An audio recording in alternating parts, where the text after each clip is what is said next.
the revised exhibit number 14 contains only the invoices that were submitted, and the state has no objection. All right, then, not seeing any other issues from other counsel, we'll note exhibits 14 through 18 have been admitted for the record without objection. I think at this point it'd be good to make sure we've got, I think, 1 through 18 with the court reporter. Others, but do you want me to give them to the witness? Let's, if he's done looking at them, let's just get them all compiled and organized and with the court reporter in case other defense counsel are going to reference them. No, it wasn't for him to have them all. We just need to have 1 through 18 organized with the court reporter. Yeah. So you want me to take all the exhibits back? I think we ought to do that. Thank you. Yeah. This is Okay.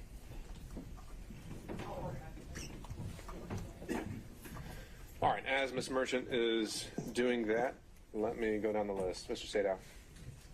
Your Honor, if the court will permit, Mr. Gillen is going to ask some questions that I was going to ask. I'd like to be able to just follow up if there's anything that he doesn't touch on. That'll work. Let me just to keep it consistent, I'll go in order. So if Mr. Sadow is deferring, then I'll go to Mr. Stocks. I'll defer to that. Mr. Durham on Zoom. No, Your Honor. All right, Mr. McDougald. I will defer to Mr. Gillen. All right, Mr. Rice. All right, thank you, Mr. Gillen. Thank you, Your Honor. Good afternoon, Mr. Wade. Good afternoon, sir. A few follow-up questions. I'd like to start off with the exhibit number 4 that you should have up there. Those are the interrogatories. No, sir. They're not up there? Remember, I asked her to compile them all, so I'm now you sorry. can grab Right them. here, I'm going to give it to you if you wanted me to come over.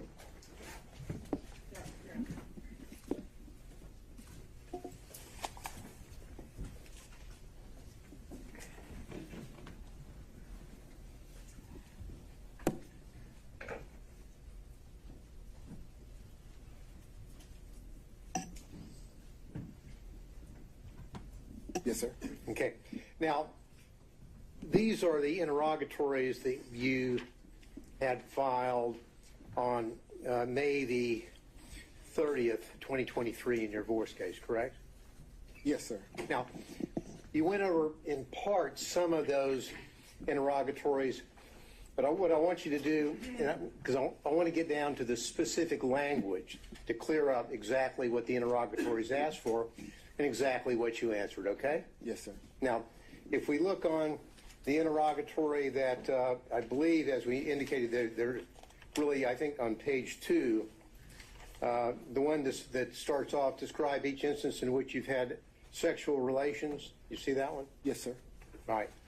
Now, that interrogatory begins, describe each instance in which you have had sexual relations with a person other than your spouse during the course of the marriage, including the period of separation. You see that? Yes, sir. Now, these were filed on May the 30th, 2023, correct? Yes, sir. Now, at that time, you had had sexual relations with Miss Willis, correct? Well, Your Honor, I'm going to object to the question as phrased. I think the question is properly, at that time, certainly asked about his answer, but I object to. All right, Mr. Gillen, I just asked you to rephrase, but I think you can make the same point. Well, Your Honor, it's a specific interrogatory, and I would, so the words do matter, and I would like him to answer whether or not he'd had sexual relations with Miss Willis, because if he answered yes, then this interrogatory is a false interrogatory. So I would ask the court's indulgence. I'm not here to jump into some salacious bedroom situation, but this is an interrogatory that matters. So I would ask the court's indulgence. Ms. Cross? These questions have been asked and answered several times. I understand Mr. Gillen is coming at it from a different way, but this question is not substantively different than those that have already been asked and answered in the information that he is seeking. All right, Mr. Gillen, I'll allow maybe this question and one more, but I think you are asking it in a different way, and I'll ask you to stick to the point. All right. Now, as of May the 30th, may I answer the question that okay, thank you, Your Honor. As of May the 30th, 2023, you had had sexual relations with Miss Willis. Isn't that correct? The interrogatory, sir, asks during the course of the marriage and the period of separation. Excuse me. My response, Your Honor, I would ask that the court direct the witness to answer my question, yes or no. As of May the 30th, 2023, had you had sexual relations with Miss Willis? Yes or no? Mr. Gillen, let's start with at the higher level whether he believes he answered it truthfully, and then we can drill down into why or why not he doesn't, and maybe we'll end up exactly where you left us. Well, but again, Your Honor, the point of it is that the words matter, and that we have to establish what did and did not happen, and then he can give whatever explanation he chooses to what apparently is a false answer. But I would like an answer to my question. And you may get one. I would like us to start at the high level before we drill down into specifics to see whether he actually contradicted that in interrogatory, if I'm making sense. Well, the interrogatory is relatively direct and explicit. Sexual relationships with a person other than your spouse during the course of the marriage, including the period of separation. That's pretty simple. Sure. Let's see if that's something you can get him to admit. You did have sexual relationships with someone other than your spouse during the course of the marriage and during the period of separation, which included up to May the 30th of 2023. Isn't that correct, sir? My answer to this interrogatory is none. Is no.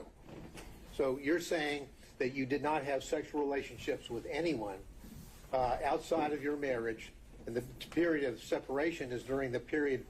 Then you're answering the question to this interrogatory, correct, sir?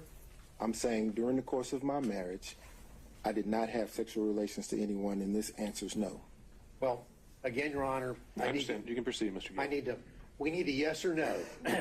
Let's just get down to it. Did you or did you not, by May the 30th, 2023, have had sexual relations with Miss Willis, yes or no? Yes or no? Yes. Okay. Now, what you did is you answered no to that question, didn't you, or none, correct? I didn't answer no to the question you just asked. I answered no to the interrogatory question. And the interrogatory stands that you answered as a pleading in a civil proceeding, your divorce case, right? Yes.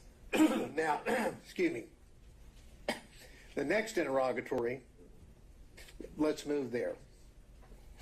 That interrogatory states as follows: identify any and all occasions in which you entertain a member of the opposite sex other than your spouse who is not related to you by blood or marriage.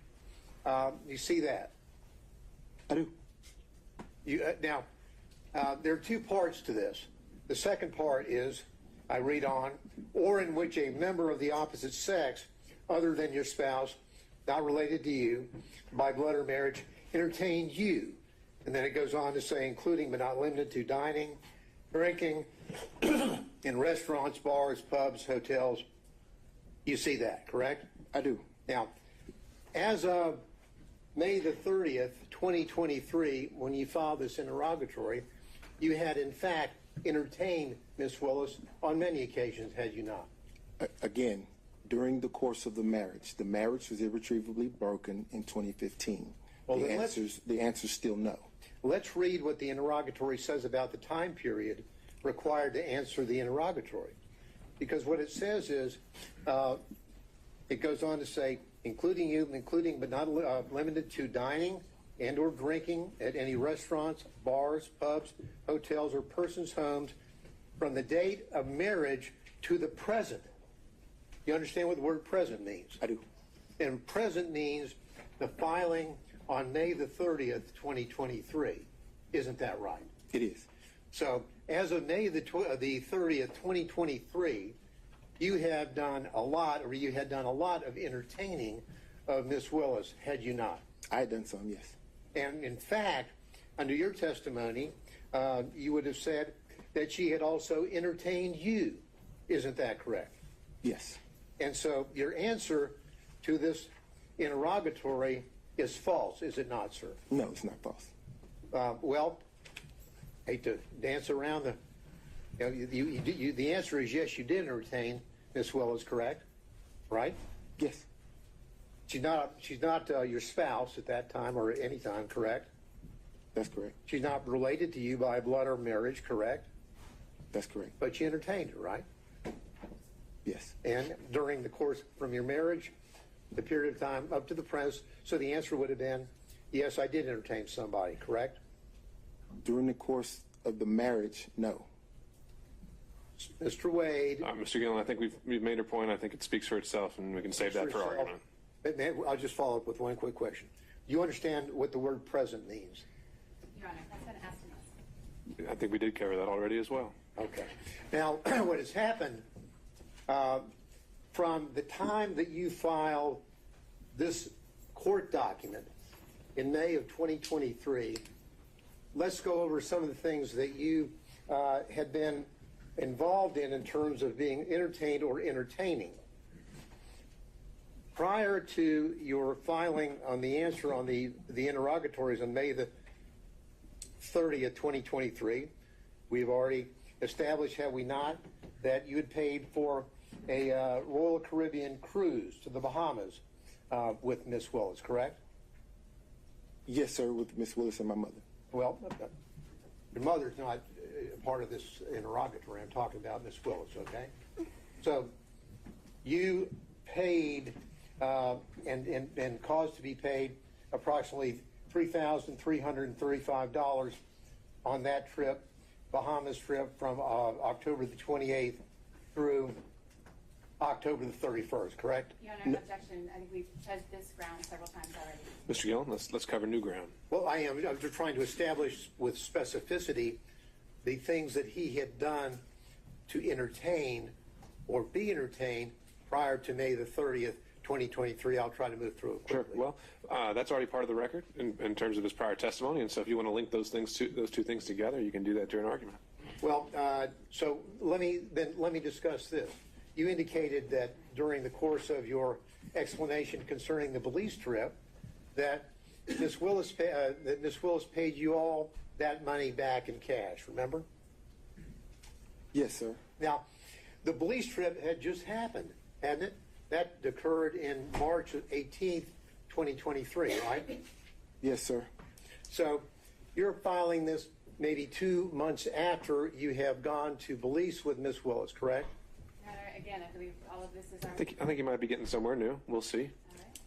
Yes, sir. So we've got the trip in to Belize on March the 18th, 2023.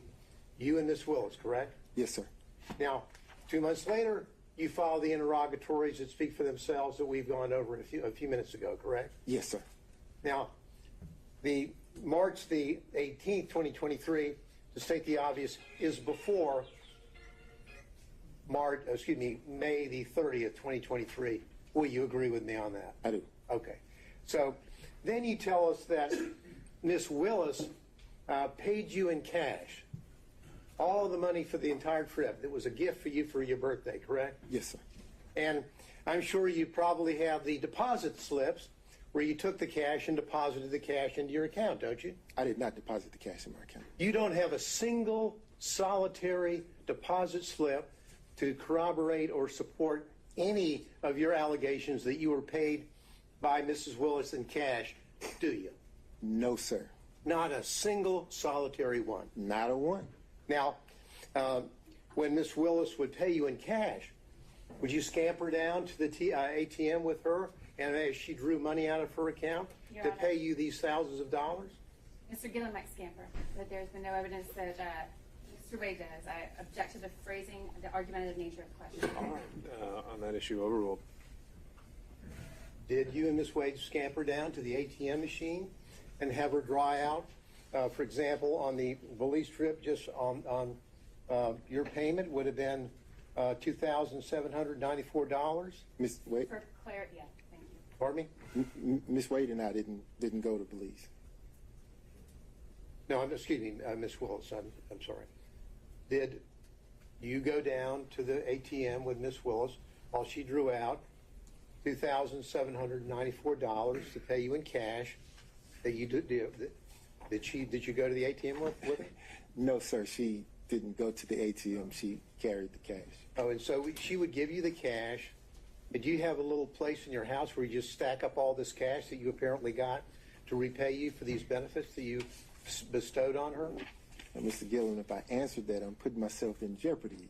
If I tell the world that I have cash someplace in my home, don't you think that that could be problematic? No, I don't. I want an answer as to whether or not you have a little cash hoard in your house where you have allegedly taken the money that you got from Mrs. Willis and went and put it somewhere. Where'd you put it? No, sir. Now, just put it on the hip and kind of walk around money? Did I put it on my hip? Yeah, just walking around money where you would spend cash yourself? Let me finish. Did I put it on my hip in Belize and walk around with No, it? when you got paid back, would you take the money, the cash that she gave you, and would you just carry it around with you for spending money around town? So we have to break down each trip because, for example, for the cruise, she paid me the money before we took the cruise. So I was here and I could put the money in my pocket or put it away wherever I wanted to do with it. Other trips, she would give me the money there. So at that point, I could either spend it or put it in my pocket or put it in the hotel safe. There's no special place that you would have all this cash that you would be getting from her that you've told us about to pay back for the benefits that you have bestowed on her? The only special place that cash would have gone would have been to one of my children. Okay.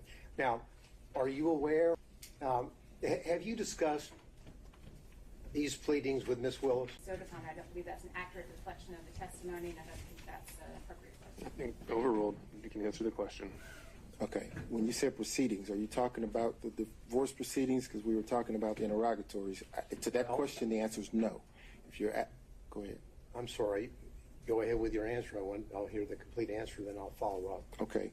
If you're asking me about this hearing, the proceedings of this hearing, have we discussed the financial piece based upon Mr. Roman's motion?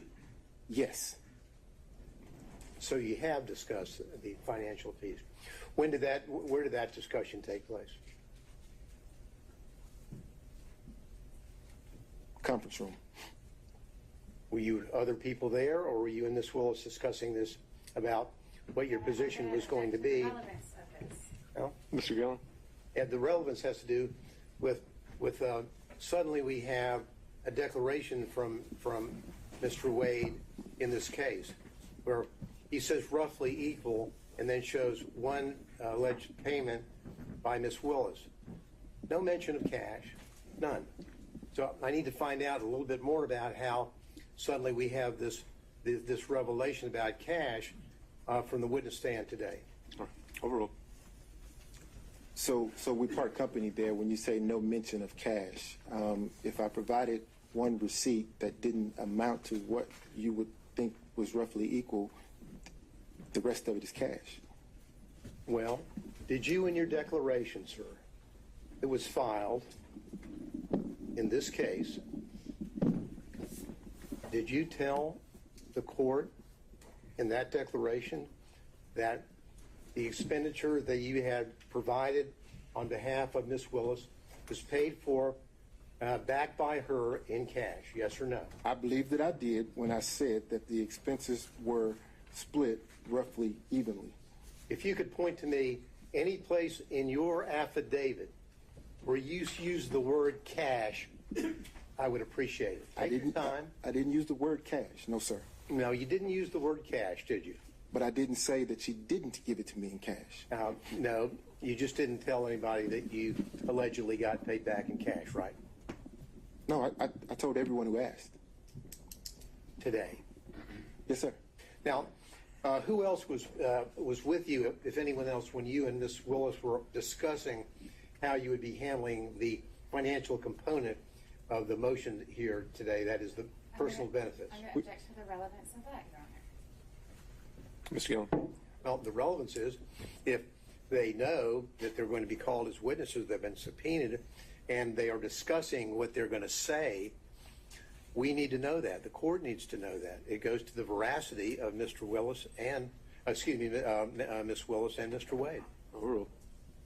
We didn't discuss how we were going to handle testimony.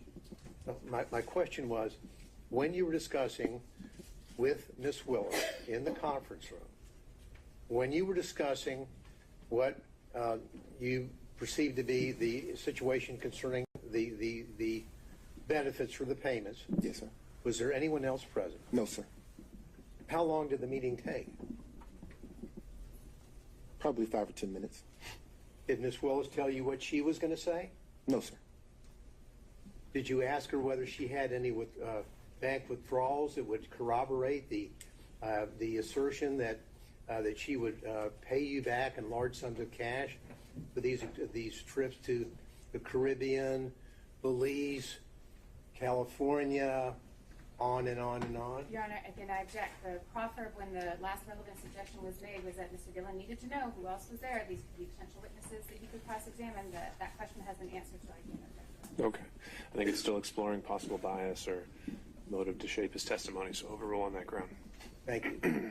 Now, Mr. Willis, Mr. Wade, when you were having this discussion, did you ask Ms. Willis, do you have anything to support these cash withdrawals? No, sir. Did you ask her where she got the cash? Here, this is the conversation. I produced my credit card statement that showed what Ms. Merchant in her filing was representing. That was the conversation. Okay. So when she would pay you back in cash, were you aware of what her financial situation was? Do you know what? No, sir. Your Honor, I object to the relevance. Well, Your Honor, it's relevant because we've been bombarded with a book, Find Me the Votes, in which... What's at issue is the financial benefit, and if that plays a material interest in an actual conflict of interest, so I think that's relevant. Thank you. Now, have you read the book, Find Me the Votes? I have. You have? I have. Okay. Now, in that book, Ms. Willis is telling the authors about how financially destitute she was, or kind of hitting down on the bottom as she was running for DA. Do you remember that part of the book? So let me qualify the response. I've read the book in parts. I hadn't had the time to sit and read the book in its entirety. Did you read that part about how she's telling the authors about how little money she had and how financially she was in bad shape prior to when she was running? Did you read that part? No, sir. Did you ever have discussions with Ms. Willis about her financial situation, which was in apparently in rough shape prior to her being elected DA? No, sir. Ms. Willis made it clear that her financial business was just that. It was her business. I know nothing about her financial status. I know nothing about how she was faring before or after the election, or even now. I know nothing about her finances. You're telling us that she didn't share that with you, but chose to share it with the authors of a book that's been published and printed and sold nationally. I think that's a fair question for Cross. I don't know that she shared it with the author. I don't know that the author was telling the truth. I don't know the author, so I don't know, sir. Okay. Now, did you give an interview to the authors of that book? I've given no interviews, sir. So you haven't talked to them at all, correct? I haven't talked to any media. All right. None. Now, as it relates to the... I'd like to, though. As it relates to, again, from your bank records that you're aware of, there'll be no cash deposits, right? I didn't say that. Are there cash deposits which line up with the money that you have allegedly received from Ms. Willis to, quote, pay you back for her part of the trips? So here's the thing. In my bank records, you will see cash deposits. You will see check deposits. I can't say that you look through the bank records and you won't see cash deposits, because I have two sources of income, sir. Income comes from my private practice, my firm, and income comes from the contract here with Fulton County. During the course of private practice, occasionally I will have occasion to deposit cash into my account. And in preparation for this hearing and your testimony, did you go through your bank records to find out if you could locate any cash deposits that would corroborate your testimony? No, sir, I didn't go through my bank records at all. Now, so what you would do, the money that you received, of course, the money that you received from your work for Fulton County, that's public funds, correct? No, sir, that's private funds. It's my Public funds pay you to do work for Fulton County, correct? Tell me what the definition of a public fund is. A public fund would be funds, as in not fund, but funds, money. Public money, as in money from taxpayers, either in Fulton County or the state of Georgia, pay you to do the work that you're doing here in this case, yes or no? One or the other, I'm certain You know which is one? the case. I don't know which one, no, sir. Now, you would take those public funds, and those public funds were then used, deposited in your account, and they were then used to pay on the credit cards for the trips that you would take with Ms. Willis, correct? I object to the question insofar as the characterization of public funds. The witness didn't testify to that, and I don't believe there's been any evidence to that. Once it's paid to Mr. Wade, it's private funds. Well, the point of it is that you got All money. right, Mr. Gillen's rephrasing. Yeah, I'll read it. Let's break it down. You got money from Fulton County for the work that you do here, right? Yes, sir. You would send in invoices, and they would pay you money, correct? Yes, sir. Those money, that private money, that money was money from either the citizens of Fulton County or from the state of Georgia, correct? That's what I mean by public funds. Agreed? Well, but I guess I'm having trouble with the notion that the citizens of Fulton County have paid me any funds. I'm not certain the funding source. I can tell you that either the state of Georgia or Fulton County has written me a check. So that would be, those two entities are public entities, correct? Yes. So that would be public funds, right? Right? Yeah. Yes. And those public funds are from the same source that you would then use to pay out on your expenses for the trips that you took Miss Willis on, correct? No, sir. As I testified to moments ago, I have income coming in from my law firm.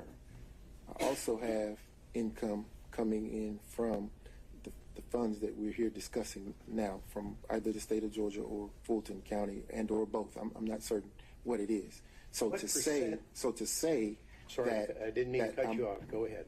So to say that I'm paying a credit card statement with funds coming from Fulton County or the state of Georgia would not be an accurate statement, because the funds could have very well come from my private practice. What percentage of your income in 2022 came from money where you're working on this case or from your partners working for the Fulton County office? In 2022, I would say 50-50. You think 50-50 in 2022? Yes, sir. What about 2023? Probably 60-40. 60-40. Yes, sir. So the money that would be in those accounts, at least 60% of those, in your view, would be public funds, that those monies were then used to pay for the expenses that you had incurred for the trips that you took Miss Willis on, the cruises, the Napa Valleys, the Bahamas, correct? Right? Yes, sir. Okay. And now, what you did is that when you signed on in November 1st of 2021, that's when you signed on to be counsel for the anti-corruption matters, right? Yes, sir. Now, as you know, in your engagement letter, it doesn't say that you're signing on and your scope of work is to work on the Trump special grand jury investigation, does it? No, sir. It says that you're signing on to work on anti-corruption, the anti-corruption unit matters, correct? Yes, sir. Matters with a plural, correct? Yes, sir. So in your contract, there is no specific reference to any specific case. Isn't that right? That's correct. Okay. Now, but you didn't sign on for the duration. There was a period, you have a contract, and then it would then expire, and then you would have a new contract, correct? Yes, sir. Now, of course, the extension that you received, the first one was in November of 2021, and then you filed, there was a renewal in November the 15th of 2022. Is that right? Sounds right. Oh, okay. Now, that was right after you got re-upped by Ms. Willis, right after you took Ms. Willis to Aruba. Isn't that right? On that November the 1st, 2022 trip to Aruba, and through November the 4th, 2022. Correct? What does re-up mean? Well, re-up means that you came back, your contract was up, and then on November the 15th, you and Ms. Willis signed a new contract for you, right? Yes, sir. Okay. Now, when you were in taking her to the Aruba and on the cruises and the resort there, did you discuss your re-upping of signing an extension on your contract? No, sir. But you make an excellent point. I'm glad you pointed that out. So the trip to Aruba, the contract was not in existence then. So you're saying that you were not Under contract. in your contract. Did you send any invoices in for work that you did after your first contract expired? No, sir. You did. No, sir. So when that expired, that was it. So then you're saying that after the Aruba trip, you get re-upped with a new contract, correct? I signed a new contract. Yes, Now, sir.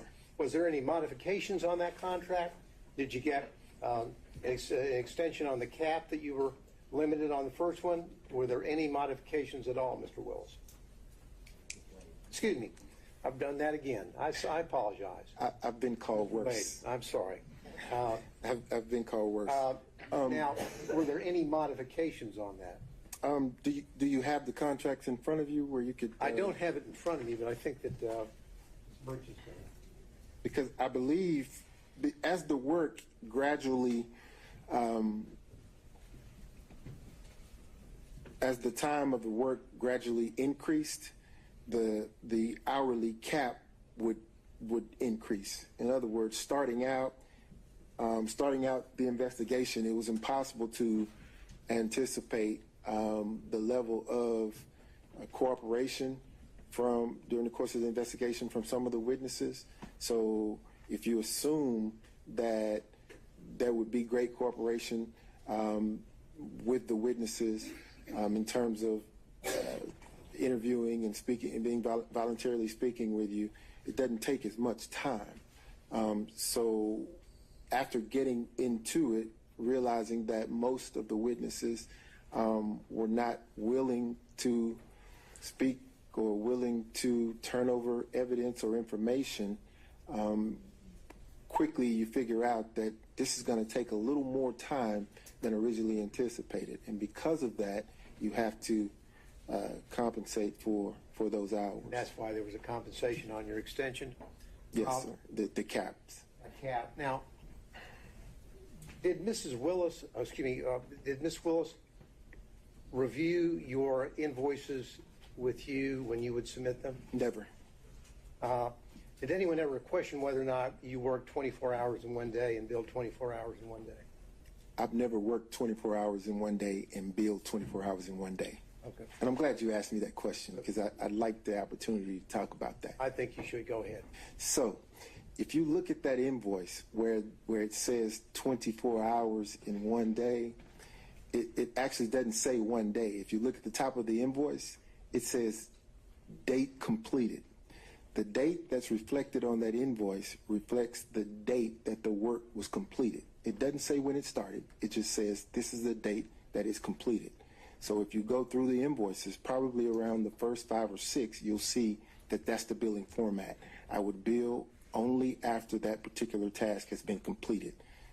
That's why you see a 24-hour period with the 1 day there. I kind of wish some of the experts who had opined on that had called me and asked me the question, but there was never a billing of 24 hours in 1 day.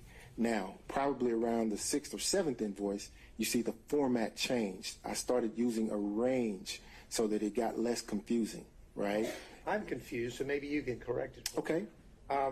In Exhibit 14, you've got down a specific day.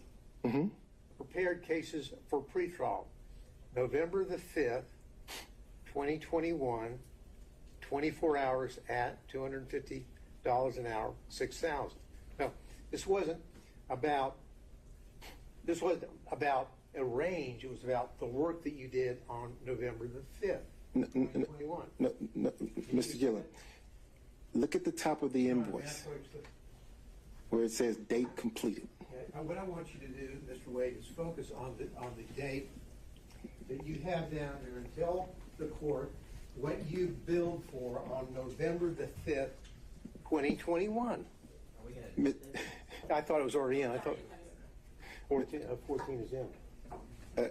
Again, Mr. Gillen, it says completed date completed. The dates that you see here are the dates that work was completed. So on November the 5th, I completed the task of preparing the cases for pretrial. That's the date I completed it. Just read, if you would. Then my question was, read out loud the entry for November the 5th, 2021, and how many hours you billed that day. Just do that for me, if you would. I can't do that. Excuse me, I believe the witness is entitled to answer his question. That certainly wasn't the question that Mr. Gillen asked. All right, well, the question now is to read a certain entry. So I just read into the record, Mr. Wade, on November the 5th, 2021, how many hours did you bill the citizens of Fulton County for on that day? Just read it out, please. I completed the task on November 5th, 2021. 24 hours was billed at $250.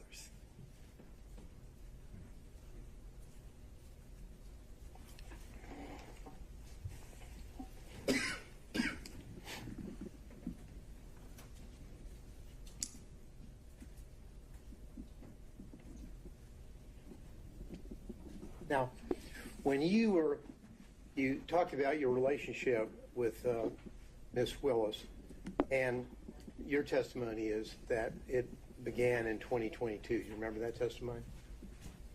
No, sir. Our relationship began in your 2019. romantic relationship began in 2022? Yes, sir.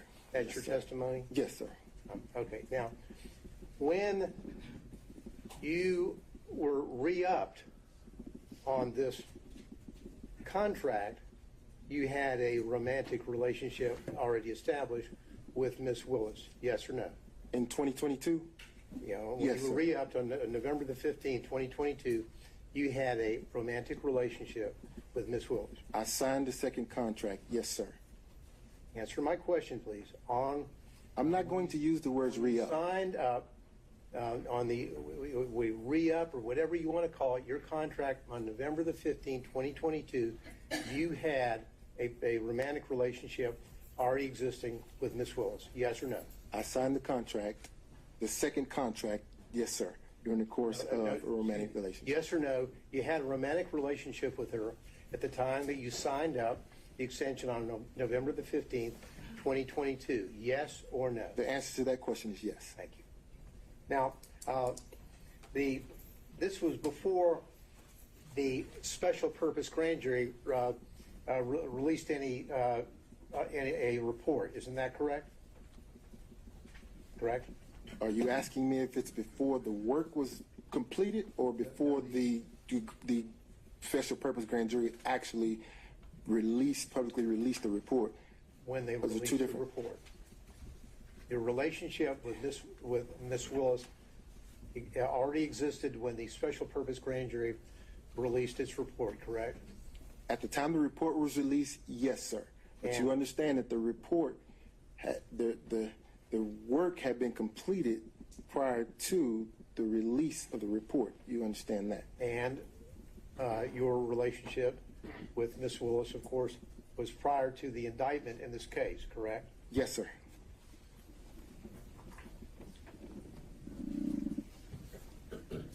Your Honor, if I may just ask my folks over here whether there's anything I need to clean up on. That's all the questions, Your Honor, I have. Thank you. Your Honor, I do have questions. Well, Mr. State, I think we went through.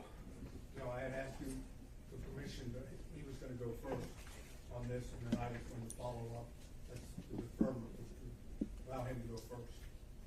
That's what I thought I had asked for. All right, with the understanding next time, we're going to keep going in order and not skip around the order. All right. But that's why I brought it up, because I thought that's what Okay. I All right. Mr. Sadow.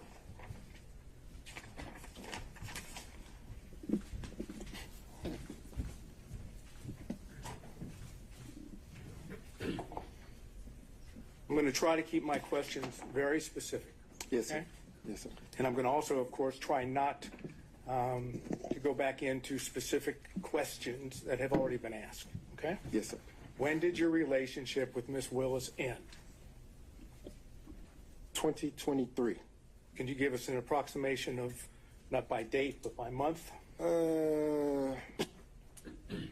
Summer 2023. Forgive me. I'm a man. We don't do the date thing. Summer 23, I would say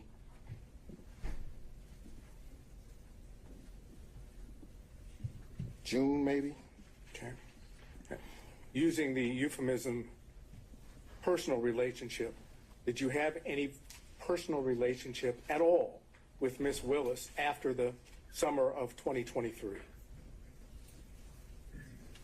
I want to make sure that I'm answering your question. Are you, because Let me rephrase, if I might.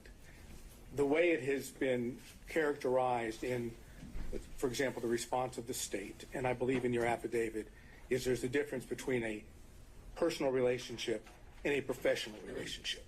Correct? yes, sir. Okay. I'm not talking about a professional relationship. I'm talking about a personal relationship. Have you had a personal relationship at all, and you know what I mean by that, after the summer of 2023? Are you asking me if I had intercourse with the district attorney? I was trying not to, but I guess if you're going to characterize it as that, the answer would be. The answer would be no. So it's been purely professional since the summer of 2023. So that's where we're having issues. Okay, you'll have to explain because I don't know what the issue would be. No, I will explain to you. Thank you. You say personal. We're very good friends, probably closer than ever because of these attacks.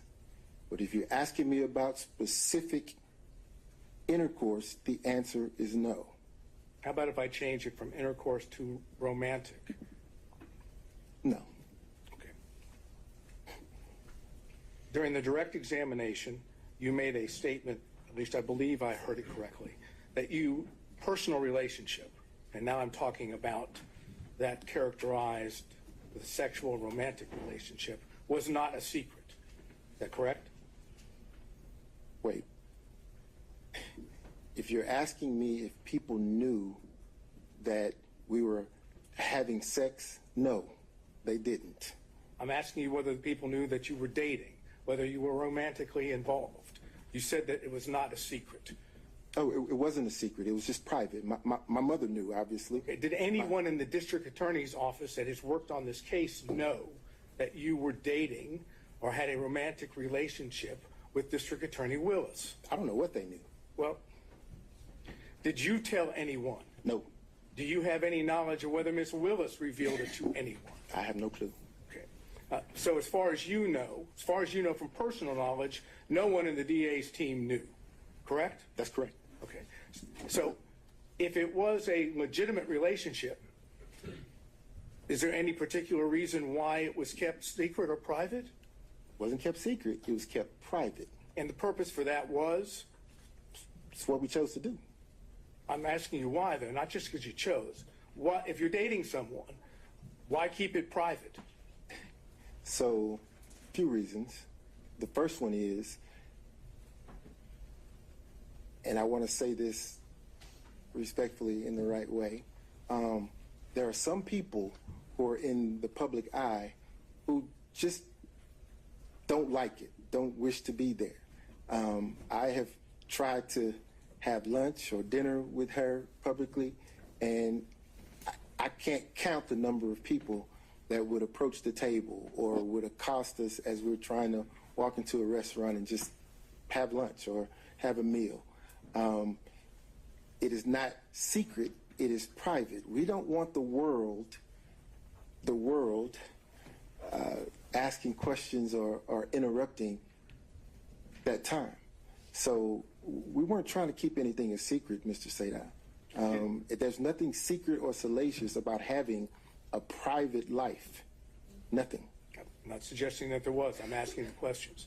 When you went on the various trips that have been outlined by both Mr. Gillen and by Ms. Merchant, did anyone in the district attorney's office know that the two of you were traveling on personal trips together? To my knowledge, Mr. Sadal, no.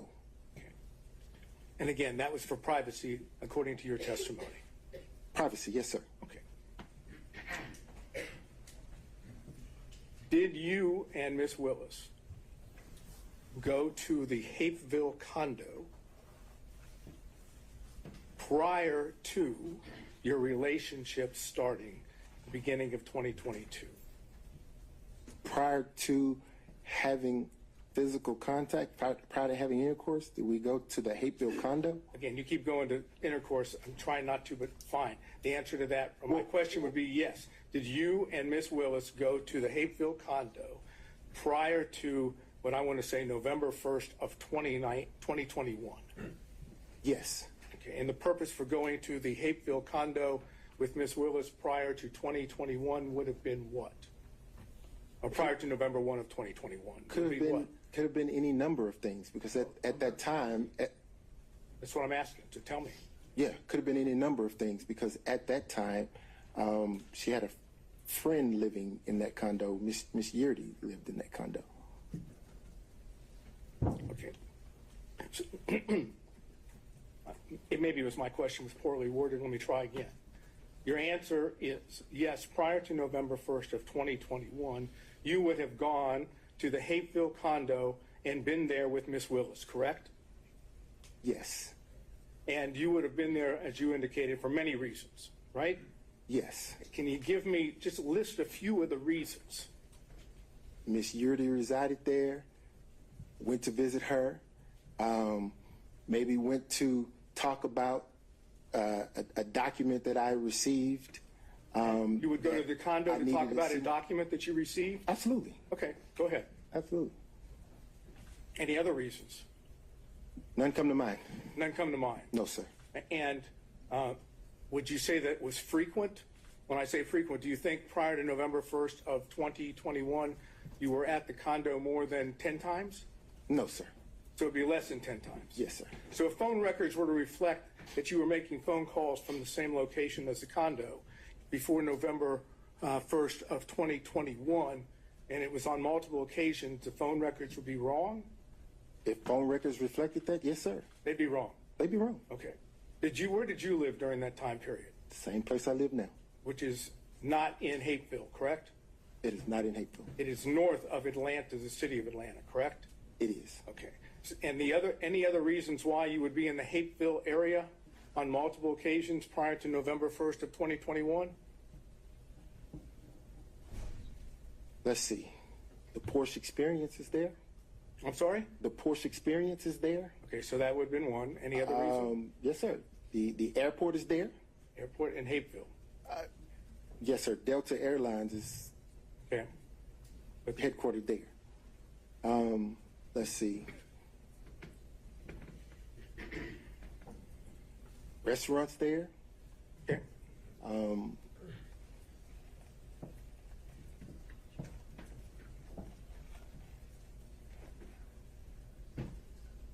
If that's your recollection, that's fine. I'm not asking you to try to remember everything, but if that's okay. Okay. Did you discuss your affidavit filed in connection with the response with Ms. Willis? No, sir. Did you know, personal knowledge, whether Ms. Willis reviewed your affidavit before it was included with the response? I have no clue. So, as far as you know, personal knowledge, Ms. Willis did not know what you said in the affidavit. I didn't give it to her. That's what I said. You have no personal knowledge. No personal knowledge. And as far as you know, no one else has told you that she did or didn't. I hadn't asked anyone. We've kind of worked this up a little bit, and the numbers could be off. But according to our numbers, $10,000, give or take, would have been reflected on your credit card statements in connection with things of potential benefit to Ms. Willis, okay? I want you just to assume that. Assuming that there was $10,000 that you had on your credit cards, is it your testimony that Ms. Willis paid you back $10,000 in cash? Now, I'm not asking about... Can I object? The characterization of $10,000 for Ms. Willis's travel, I don't believe is an accurate reflection of what the numbers, at least the summary that I've been provided by the defense, would reflect. I think that's joint travel. Is that right, Mr. Sato? I'm sorry. No, it's not joint travel. But all I'm trying to understand, I'll rephrase because I don't want to get bogged down on specific numbers. You would have received thousands of dollars in cash from Ms. Willis, correct? Yes, sir. Okay. And the thousands of dollars in cash from Ms. Willis, do you know, I'm not asking you whether she took it out of her pocketbook or she took it out of a suitcase. I'm saying, do you know the source of the cash? Just that, out of her pocketbook. Yes, sir. You don't know where she obtained the cash? I didn't ask her. And the whole time that she was paying you in cash, you never said, hey, why do you have this amount of cash? Why would, Mr. Sadow, in my practice, people come into my law firm all the time with cash. I never question where they got it. Yeah, but we're talking not about people that come into your law firm. We're talking about the district attorney of Fulton County who, I'm assuming, receives a paycheck. She doesn't get paid in cash. So, just like you assumed, I assumed she got it from her paycheck. I don't know. Okay. But, of course, it's already been, and I'm not going to go back into it. You've not seen any records indicating withdrawals of cash from Ms. Willis at all. Why would I ask her? I didn't No, ask. sir. All I said is you haven't, right? No, sir. Okay. Now, can you explain why you filed for divorce one day after you were hired by Ms. Willis? You filed on November 2nd of 2021. You're hired on November 1st of 2021. Why the day after? You mean one day before? So you filed for divorce one day after you were hired, right? okay, I'll answer your question. Okay, please. So in 2015, when my wife had the affair, we had a conversation that we would divorce right then.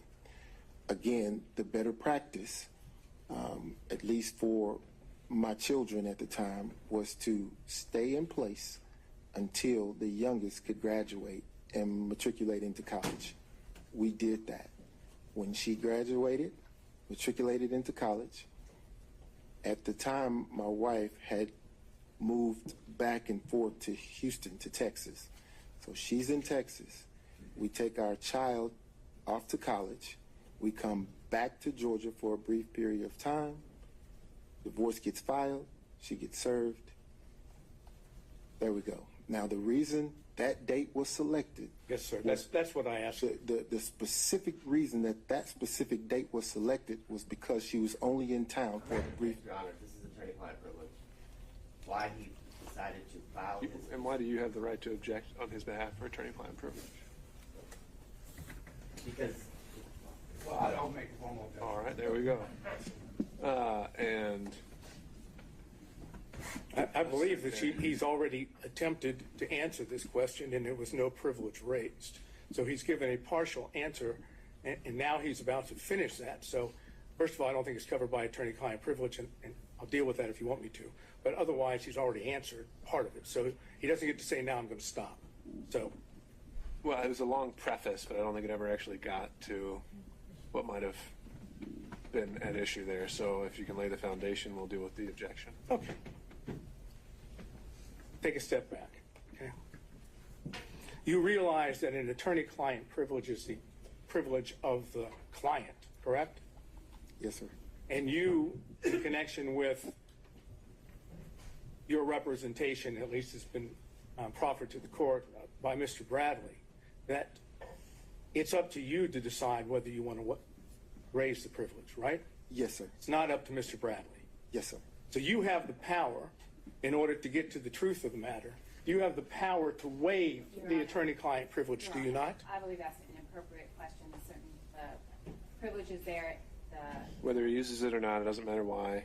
Mr. Sato, I think if we're trying to get to the answer to your question, let's figure out whether it covers the question you were trying to get to. And if I may finish, and your position is you have no intention of waiving your attorney-client privilege, correct? That's correct.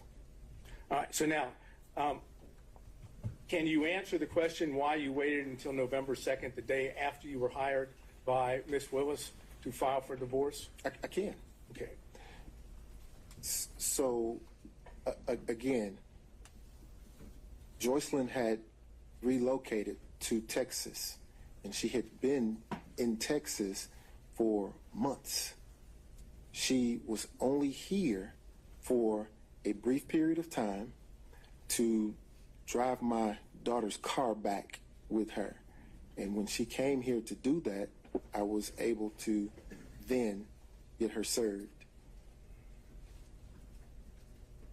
Okay, so your answer as to why you waited until the day after you were hired by Ms. Willis, which would be November 1st, 2021, to file the complaint for the divorce on November 2nd, 2021, your testimony under oath is because your wife was here.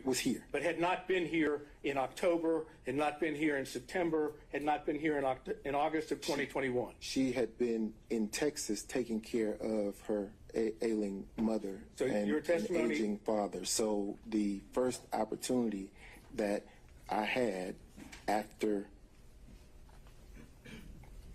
speaking with my lawyers to take care of that was the date it was filed and served, because she happened to be here. It had nothing to do with, that was purely coincidental, that contract. I understand it's purely coincidence, your testimony. Yes, sir. And understand that this was by agreement between she and I, she being my wife and I, that we would divorce when the children matriculated out, and that there would actually have been an agreement attached to the filing. It became apparent that the agreement wasn't going to happen, and things got a little contentious. So that's when the privilege will kick in, and I was forced to do it when I did it. Okay.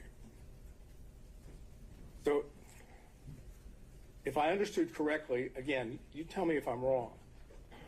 Is it your testimony that your wife was not in Atlanta, Georgia, or the metro area throughout October of 2021? No. That's not your testimony? In October of 2021, she was back and forth between here and Texas. So she was, at least on some occasions, in the Atlanta area. But that was during the time when we were working through the consent agreement that fell through. Again, I think we're pretty far afield on relevance. The answer to the question about the timing of the divorce filing. Understood, Ms. Cross. Mr. Sato, where are we going from here? We're about to finish this area, since I'm not going to be able to go any further about, if we want to call the X, we'll call the X for that purpose. Well, we might have to discuss whether that's a collateral issue altogether. No, I'm just saying if. I didn't say we will, but we'll. Okay. All right, so you said that you were aware of the contracts that Mr. Bradley and Mr. Campbell had with the Fulton County District Attorney's Office, correct? Yes, sir. And how did you become aware of those? Just through conversation, they With told who? me. Conversation with who? Mr. Bradley and Mr. Campbell. So you were discussing matters with Mr. Bradley which were not related to attorney-client privilege, correct? Related to the contracts, yes. Okay, but you were having conversations that would not, even though, if I understood correctly, Mr. Bradley was your attorney at the time, correct? At what time? At the time that Mr. Bradley received his contract from Fulton County, which would have been beginning of January or in January of 2021, right? Is that the date of his contract? Pretty close. I don't know what the date of his contract What's was, but if Date it for my was purpose. after the date of the filing of the divorce, then yeah. I'm not talking about after the date of the filing of the divorce. It's been represented to the court that you had an attorney-client relationship with Mr. Bradley from 2015 forward. Yes, sir. Correct? Yes, sir. That is correct. When Mr. Bradley received his contract with Fulton County, that was in 2021, correct? I don't know. We can prove that through other evidence. But at the time that Mr. Bradley was doing work for Fulton County, if I understand, you still had an attorney-client privilege, at least you're claiming one, with Mr. Bradley, correct? Yes. Okay. So when you talk to Mr. Bradley about matters with his contract in Fulton County, those were not covered by your attorney-client privilege, correct? They were not. Okay, and that meant that not all communications with Mr. Bradley were covered by attorney-client privilege, correct? Well, those certainly weren't. Well, but my question was, not all communications with Mr. Bradley were covered by, at least as you've been represented to the court, by the attorney-client privilege, correct? Those communications were not. So there were communications outside of the attorney-client privilege, correct? With Mr. Yes. Bradley. If you're asking me if I ever communicate with him outside of the attorney-client privilege, the answer is yes. I've Okay. communicated with him outside the attorney-client privilege.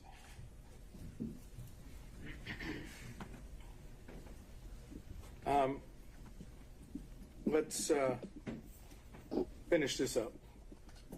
In, did you call it Roman number 4? It's just defense. Okay. In defense exhibit number 4, and Mr. Gillen went over with you your responses to certain interrogatories on May the 30th, 2023. Remember that? Yes, sir. Not going back into those. The words in the interrogatories are already in evidence, so we're not going to do that. But the ones that we've gone into, there were 2 of them. And your answer to both of those was none, correct? Yes, sir. Okay. Now, on January 25th of 2024, Yes, sir. you again were in a position that you answered those same interrogatories, the 2 that we're talking about. I can get specific if we need to, but as long as we understand we're talking about the same 2, Yes, right? Sir. Yes, sir. Okay. And they are in defense exhibit number 6, and they are interrogatories number 4 and number 5. Okay. Go ahead. No, I want you to be able to see it. So it's a defense exhibit number 6. I don't. See, you have 6 up there? I'm told that you have 6. Okay.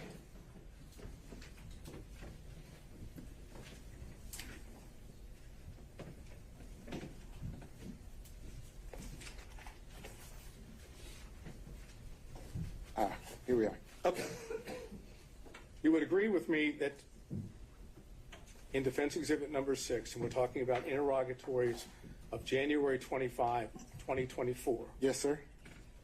that as to interrogatory number 4, that's the same interrogatory, same words that were in the interrogatory that Mr. Gillen went over, which was dated May 30th of 2023, correct? Yes, sir. And your original response in defense exhibit number 6 was none, correct? Yes, sir. Your updated response was the plaintiff declines to respond to this interrogatory and asserts his privilege pursuant to OCGA section 24-5-505, correct? Yes, sir. you know that 24-5-505 breaks down into two privileges, right? Which is why I was specific. I said I asserted the privacy privilege. Well, that's what I'm asking you. But in your updated response, there's no reference to privacy, correct? Yes, there is in the code section 24-5-505. Okay, but it also reference to privacy. Just go with me, okay?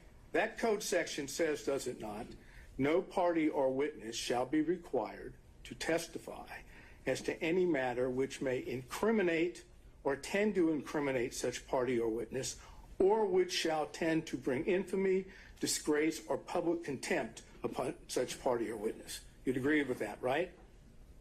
I'm not reading it. I'm sorry? I'm not reading it. I don't have it in front of me. If I may. We can, I can take judicial notice that is what the rule says if you want to ask him any follow-up questions. Okay, thank you. You are not claiming that your answer to number 4, interrogatory number 4, on January 25th, 2024, incriminates you, that is, as in Fifth Amendment privilege, right?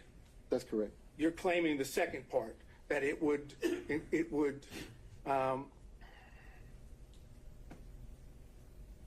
bring infamy, disgrace, or public contempt, correct? I'm going to object to that. I don't think that's the full thing, but and also the witness doesn't have it in front of him, so I don't know how he could respond to that. He's said several times privacy is largely invoked that statutory. Overruled. I'm claiming privacy. The privilege that you make reference to is to infamy, disgrace, or public contempt upon the witness, right? Or party. That's the section that you were relying on, correct? If that's what it says, yes, sir. Okay, look. I could show you, but I think the court has already indicated he can take judicial notice of the statute. So you assume that what I'm telling you is accurate, okay? Yes, sir. Okay. How would an answer of none bring infamy, disgrace, or public contempt upon you? So, as I explained in direct of Mr. Roman's counsel, the minute she elected to intervene into my divorce proceeding, I then started to understand the bigger picture, which was that all the attorneys in the election interference case were colluding with Joycelyn's divorce lawyer, and because of that, I said, privacy. I don't want my divorce proceeding to bleed into this criminal proceeding. I just didn't want that. So you raised a privilege, if I understand, that indicated that your answer would bring infamy, disgrace, or public contempt upon you, right? Your Honor, I'm going to object to the relevance of this. It's been asked and answered several times. Mr. Seda, where are we heading with this? I think I can finish that up by saying you didn't say none again. You asserted a privilege, correct? That's correct. Okay. And you did the same thing, did you not, with number 5? That's correct.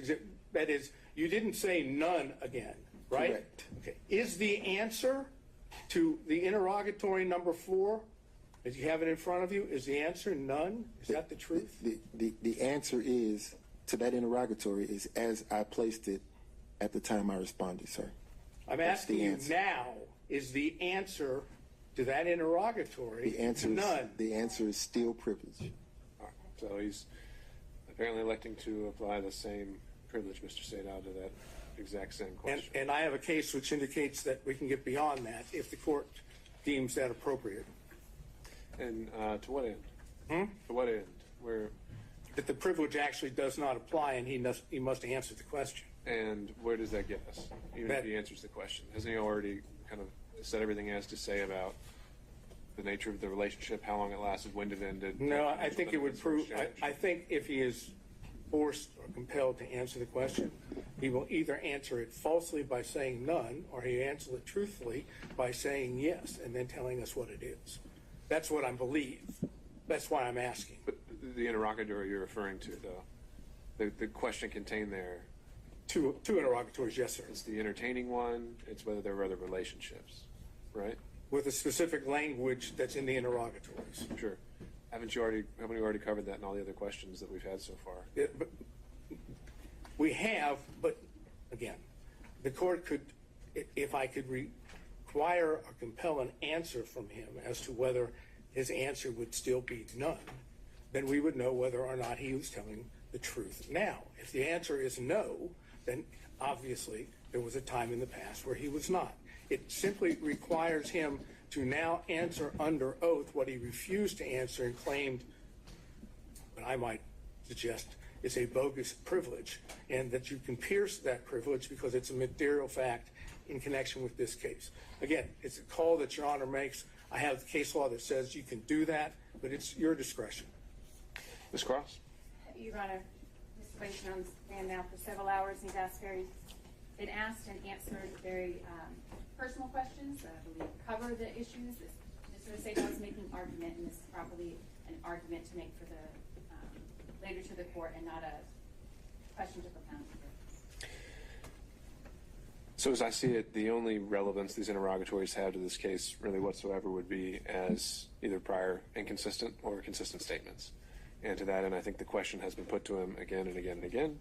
He's answered how he believes he felt his answer should be and why he answered a certain way. And as it goes to credibility, I think at this point we're arguing weight, and I don't really see the value in pushing this issue further. So, all right. Well, just for the record, the case that I was going to refer to is State versus Wakefield at 324 Georgia Appeal 587, and specifically, let's see, it would be 590, in which they talk about this specific privilege. This is a 2013 case, and then they footnote to footnote 3, and footnote 3 says there are times when the materiality of the evidence outweighs the testimonial privilege, and it goes and explains what that is. That's what I'm bringing up. And I see what you're saying, that we could say that you need to answer the question regardless of the privilege you asserted. At this point, though, I think we've covered that ground and we're ready to move on. Okay. Based on that, I have nothing else. Thank you. Okay. Mr. McCulloch, anything on behalf of Mr. Floyd? Moving through defense counsel. Oh, I'm sorry. No, I'm looking behind you. Mr. McCulloch, okay. on behalf of Mr. Floyd, he's elbowing you, sir. Okay. Mr. Cromwell. Nothing, Your Honor. All right. Ms. Cross. Thank you, Your Honor.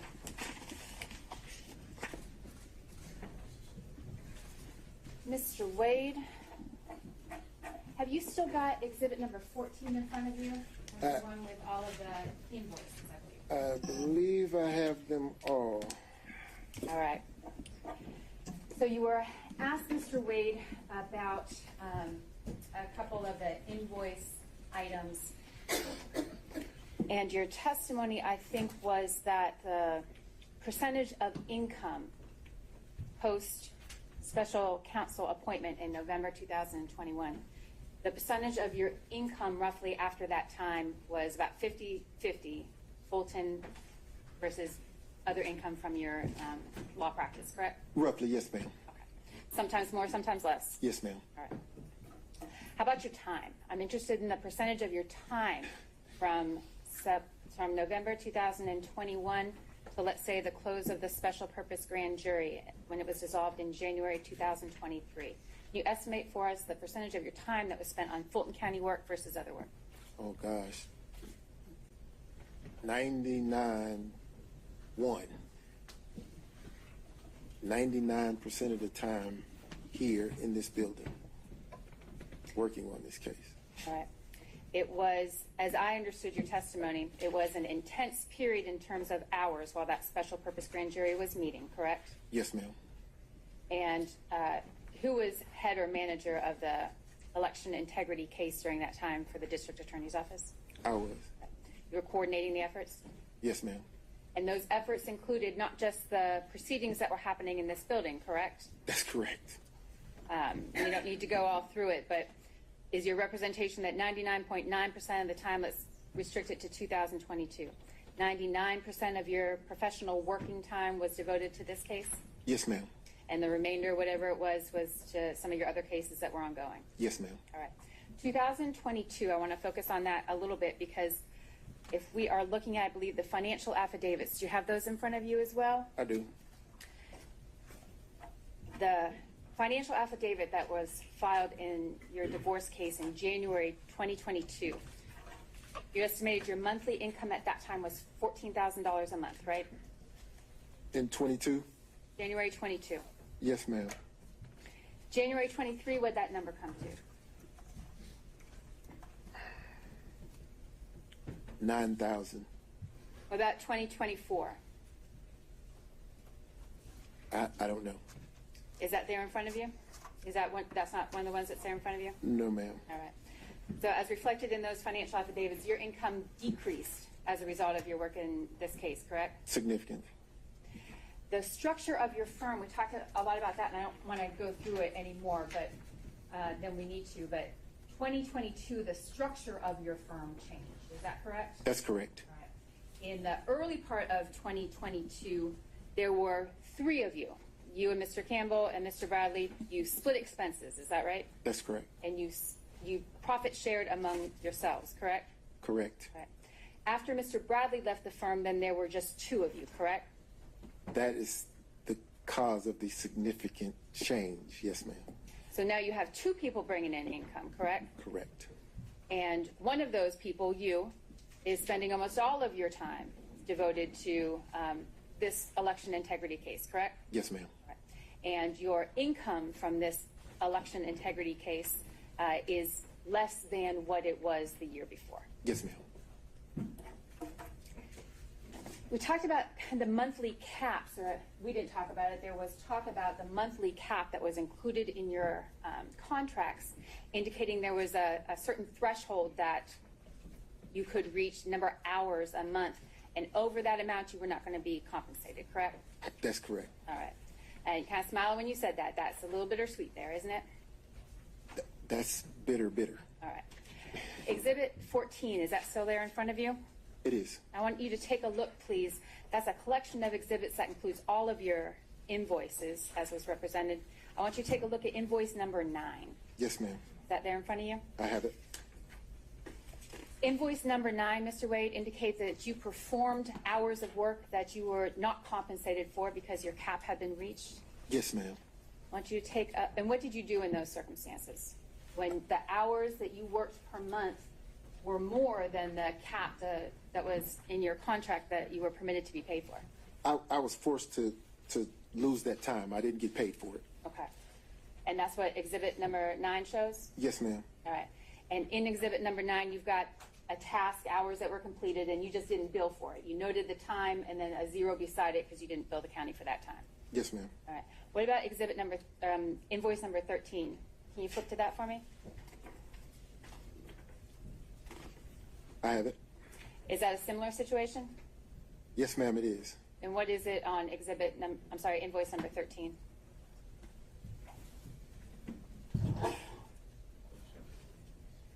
This invoice makes me cry. There's so many hours here that I worked that I couldn't get paid for. So. And you work those hours anyway, Mr. Wade? Oh, absolutely. This is not the type of job that you could walk away from just because you're not getting paid for it. I think there's some professional rules of responsibility to an attorney who's engaged in a case. You have to see it through. So it's not like I could just throw my hands up and say, well, I reached my monthly cap, I'm done, I can walk away. I can't do that. This is ongoing, it's constant, and I have to do the work. Can you look at invoice number 23 for me there in exhibit number 14? Yes, ma'am. Does that reflect a similar situation, the hours worked that you were not compensated for? Yes, ma'am. Invoice number 24 and 27, can you take a look at those and let us know if that reflects the same situation? Are you trying to depress me? No, Look at the money I'm losing. Sorry. It's the same, yes. Okay. And there's no workaround to that? You didn't attempt to work around that contractual cap on your hours? Oh, no, ma'am. All right. You were asked a lot of questions, Mr. Wade, about the affidavit that was submitted, correct? Do you recall those questions? I'm sorry, I'm stuck on this invoice. You know, if I was going to get a benefit, I'd like that benefit. That's the one I want. That didn't happen. That didn't happen? Okay. All right. And there was no renegotiating your contract to reflect that those hours should be paid or anything? No, ma'am. Okay. All right. Do you have your affidavit there in front of you? I do. The affidavit of course, was attached to and provided in support of the state's response to Mr. Roming's motion, correct? Yes, ma'am. All right. And you prepared that affidavit. I did. You signed that affidavit. I did. All of the allegations and the representations in that affidavit are true. Is that right, Mr. Wade? Every one of them. Every one of them. You were asked a lot of questions about our line number 34. Can you turn to that for me, please? It's on page 4 of that affidavit. Yes, ma'am. Can you read it out loud for me, please? The district attorney and I are both financially independent professionals. Expenses for personal travel were roughly divided equally between us. At times, I have made and purchased travel for District Attorney Willis and myself from my personal funds. At other times, District Attorney Willis has made and purchased travel for she and I from her personal funds. Examples of District Attorney Willis is purchasing plane tickets for she and I with her personal funds for our personal travel are attached. Funds, Mr. Wade. As you understand the term funds, does that include cash? Yes. Does that include credit? Yes. Does that include reimbursements? Yes. You didn't represent in your affidavit, Mr. Wade, that you were including all of the receipts from funds or travel expenses that were paid on your behalf by District Attorney Willis, correct? That's correct. You had, I think your conversation with Ms. Merchant was, you produced the receipt that you had. Yes, ma'am. Are you aware of any other receipts? Well, let me ask it this way. May I put you on it for just a sticker? That's all right. I'm going to write it on there. I'm going to mark this as State's Exhibit number 1. You testify, Mr. Wade, that District Attorney Willis purchased and funded the entire trip to Belize. That was her treat to you for a birthday? Yes, ma'am. And you testified that she purchased the plane tickets for you, correct? Yes, ma'am. And while you may not have had the receipts on hand when you filled out the affidavit because they weren't in your possession, are you aware now that there are receipts and that it reflects that the district attorney... If this is going to go into evidence, we'd like to look at it first. I've got a copy. Do you remember, Mr. Wade, approximately how much, and that's again State's Exhibit number 1, may I approach the witness stand? Do you remember how much the flight was for you, your flight to Belize?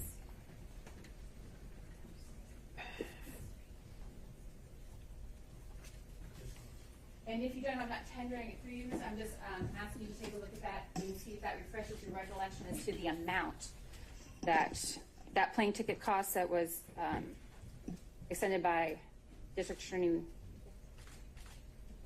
You may keep it. You keep it.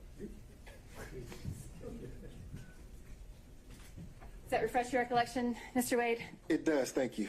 Approximately how much was the amount of the ticket that District Attorney Willis purchased for your travel to Belize? $887.35.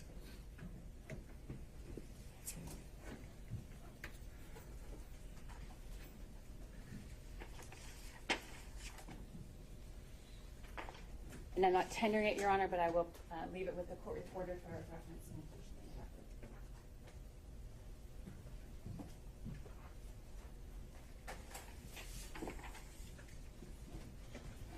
All right, Mr. Wade.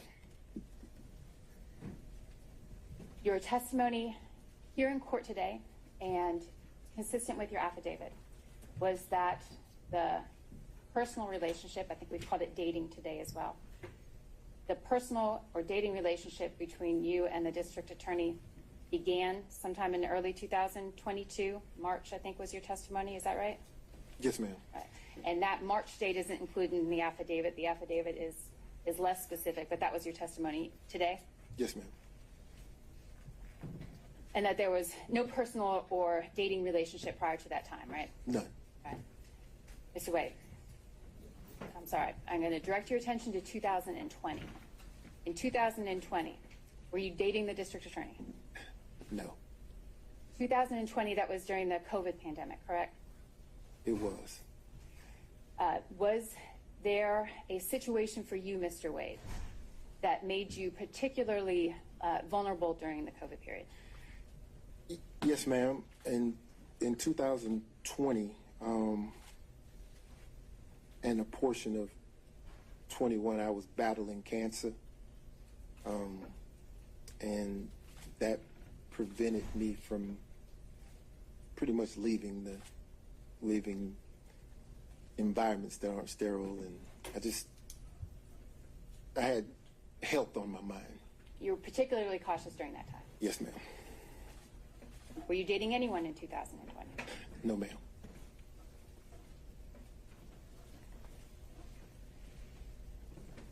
All right.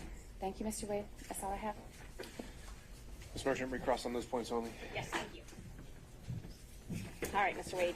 The state asked you about how much money you're making now versus before, and you said you're making significantly less since you've started working for Fulton County, correct? Well, I did say that, but what we're talking about is because now at this point the splitting of the financial obligations in the firm now there are two people carrying the weight of three, so that would scale back on the amount of income, right? Amount of profit. Well, you're splitting the profits 50-50 though instead of 1/3, correct? The profits, yes. Okay. So, but you did testify that you're making significantly less now. We heard about it for a few minutes. Significantly less now that you work for Fulton County, right? Yes. Okay. Would you agree with me that $236,000 is more than $184,000? Absolutely. Would you agree with me that $262,000 is more than $236,000? Absolutely. All of these years, despite you saying that you were a three-way partner with Wade and Campbell and Bradley and now a two-way partner with Campbell, all of your corporate tax returns are filed in the law firm of Nathan Wade, though, correct? My returns, yes, ma'am. Yes, for your law firm. Well, for my law firm, because I also have personal returns. Right, and I'm not talking about your personal returns. I'm talking about your business returns. Yeah, but the question contemplates that my bring home money is more or less, so I want to be clear that is reflected in my personal returns. I didn't ask you anything about bring home money, though. I'm not sure what you're talking about.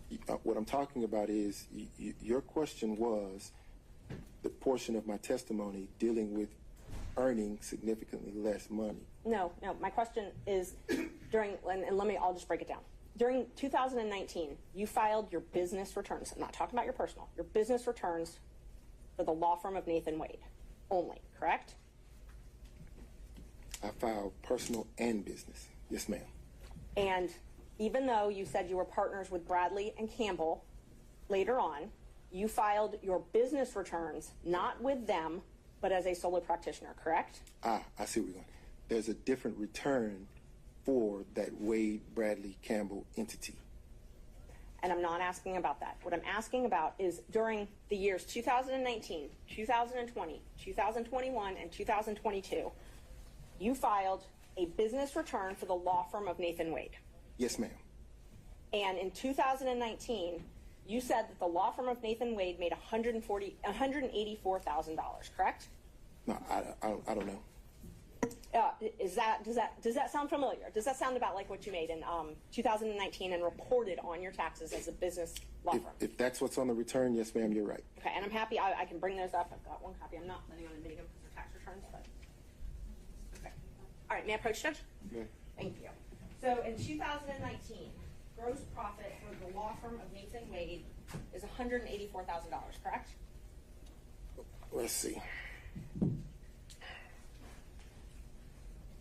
The second line, number 2, gross profit. Yes, ma'am. 184,824. Yes, ma'am. Okay. And then in 2020, you also filed Nathan Wade, attorney at law, and your gross profit was $230,000, correct?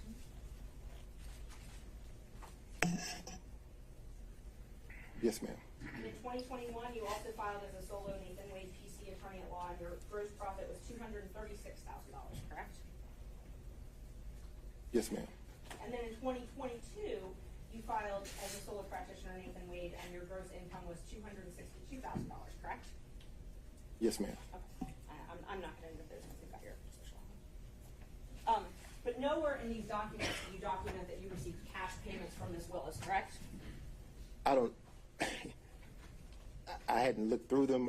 I would be surprised if there were something in there that said that. Do you want to look through them? Listen to the answer. I'd be shocked if there was something in there that said that I received some cash from Miss Willis. Okay. But there is itemized expenditures for travel in here. You did itemize that. I didn't itemize anything. Your accountant itemized it. I hope so. But you're responsible for your taxes, even if your accountant files them, right? I agree. And so you itemized your expenses for travel on all these documents, but you did not itemize. You didn't put anything in there about you being reimbursed for half of that travel. Well, those are business returns. Yes, you used your business card to pay for the travel, right? But I wouldn't put a personal expense on a business return. But you used a business card to pay for these personal travel. I use a business card to pay for everything. And what I do is turn over the statement to the accountant, and the accountant then says, okay, this expense, that's personal. We'll put that over here. This expense, that's business. We'll put that over here. And they reconcile it. So you wouldn't find a reimbursement from Ms. Willis on a business return. Okay, so they're not anywhere there. Nor would you find, well, go ahead. No, I'm just asking. So there's nowhere for any of that cash to be reconciled there, right? On the business returns, no, ma'am. Okay. We talked a lot about the financial affidavits. I know the state asked you a couple questions about them. You filed one in 2022. In that one, you stated that you only had $5,000 in cash, correct? I believe you. Yes, ma'am. That was sworn under oath? At the time of the filing, yes, ma'am. Okay. And then in January of 2024, you filed another one that also swore that you only had $5,000 in cash, correct? At the time of the filing, yes, ma'am. Okay. So in 2022 and 2024, you only had $5,000 in cash. At that time, yes, ma'am. At that time? And then you also, all of those interrogatories, I'm not going to go through them in painstaking detail, but every single interrogatory you filed, there are 4 of them, all verified ones.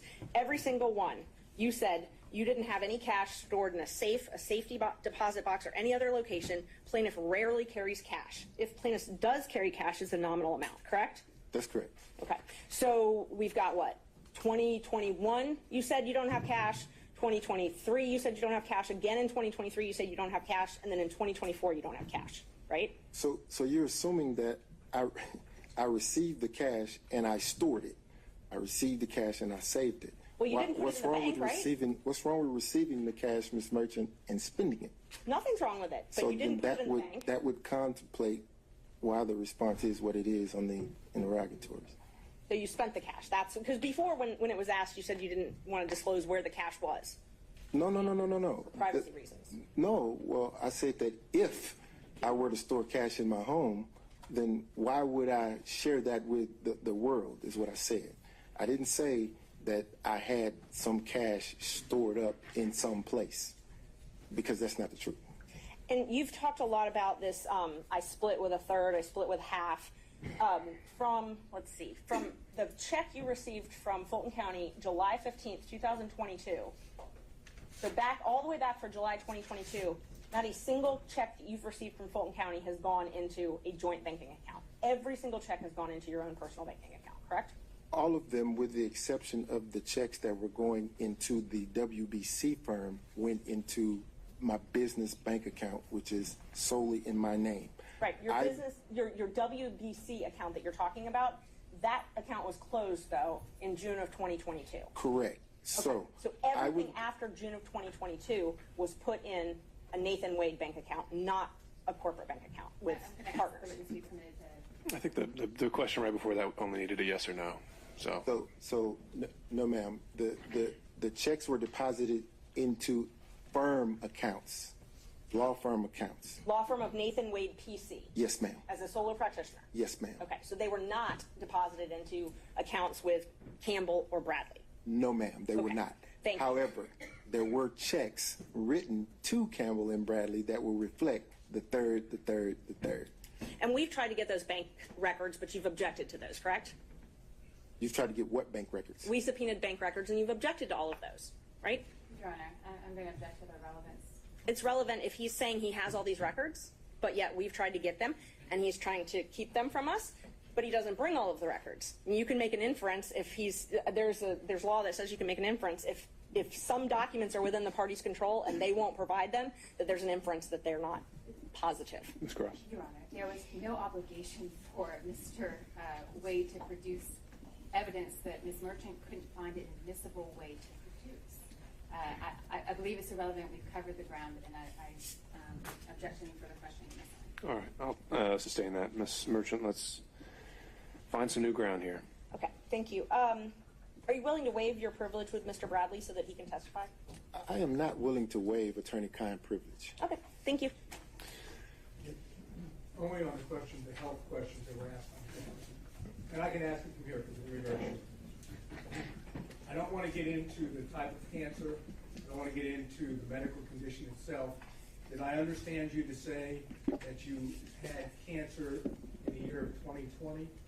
Yes, sir. And you explained that because of that, in 2020, you were or kept yourself in a sterile environment? I tried, yes, sir. Now, what about 2021? 2021, just focusing on my health, trying to get back to myself. You remember I asked you some questions about Hateville Yes, sir. and the condo? Yes, sir. And you indicated that prior to November 1st of 2021, you had spent time at the condo, the Hateville condo, Yes, sir. with Miss Willis, right? Yes, sir. And with someone else? You said Miss Yearty? Ms. Sheardy, yes, sir. Okay, so you were not concerned, that was not a sterile environment, was it? Are you inferring that Ms. Yeardy and D.A. Willis is not sterile? Of course it's a sterile environment. It's a condo. But don't you remember then I followed up and said, where else might you have been to show your cell phone records from Hateville? And you said, the airport, right? Not a sterile environment though, the airport, you agree? It is not. Okay, what about restaurants? Not a sterile environment, right? They are not. And the Porsche, you said something about a Porsche what? The Porsche experience. That doesn't sound very sterile to me. Is that a sterile environment? Well, you're inside your vehicle. Yeah, but don't you mingle with others? You can. Yeah, and you were doing all that in 2021 before November 1st. That's what you testified to, correct? Yes, sir. So there's no reason why you couldn't be dating in 2021, is there? You mean 2020, Mr. Sadow? No, I said 2021. All right. Correct?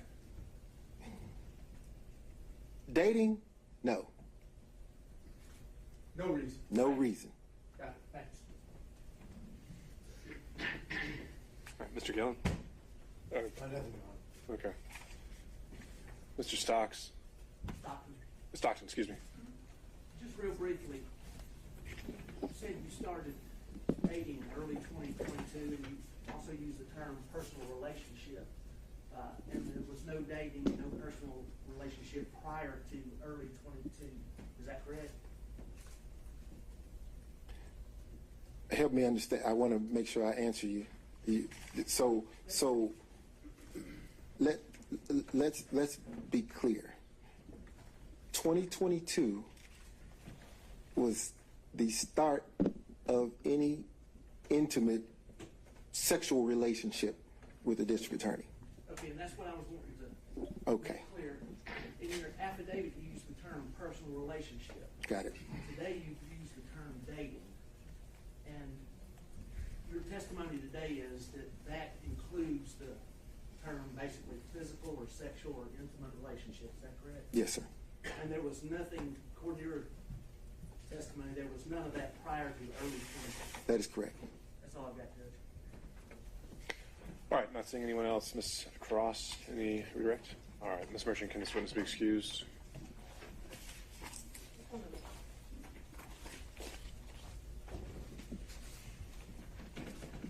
Judge, we'd ask to keep him under subpoena. We might need him to come back after that. All right, you may step down, Mr. Wade, and please don't discuss your testimony with any other witnesses. She mentioned subpoena, Judge. Let me just say this. That was an inference made that I was somehow evading service of a subpoena. We can take that up. I don't think we need to have that on the record in this hearing. Understood, Bill. Thank you. All right, Ms. Merchant, any other witnesses? Yes, we would call Fani Willis. All right. Ms. Cross. Your Honor, I am going to object and remove to the motion to quash the district attorneys. There's been now lots of testimony from Mr. Wade. I don't believe that there can be for the district attorney to testify as well. For all of the... All right, Ms. Merchant, what do you think you can establish and have through the testimony of Ms. Willis? And let me stop there. Conflict in the evidence, Judge. Now that how Mr. Wade has testified, there's a conflict in multiple different issues. I'll just go through all the different issues. The first one is the reimbursement issue. The cash, that opened the door in and of itself to Ms. Willis testifying. Well, what's the conflict there? That he testified that he didn't have receipts, but we don't know if Ms. Willis has receipts. So that's one issue. So we don't know. So there's no conflict. We just don't know. We don't right? know. Right? Okay. So it's a question, not a conflict. But what else do we That is a have? question. So, and there's a lot of different issues with different reasons.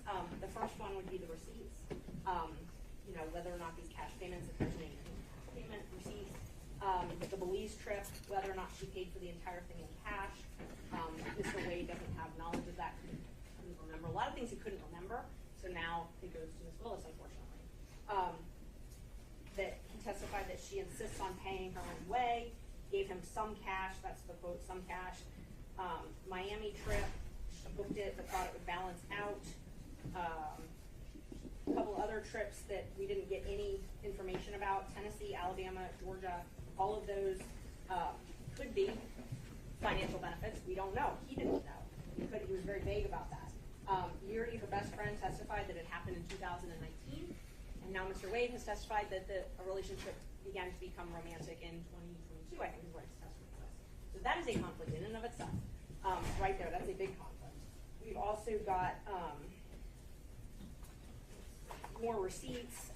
But the biggest thing about the conflict is when the relationship started.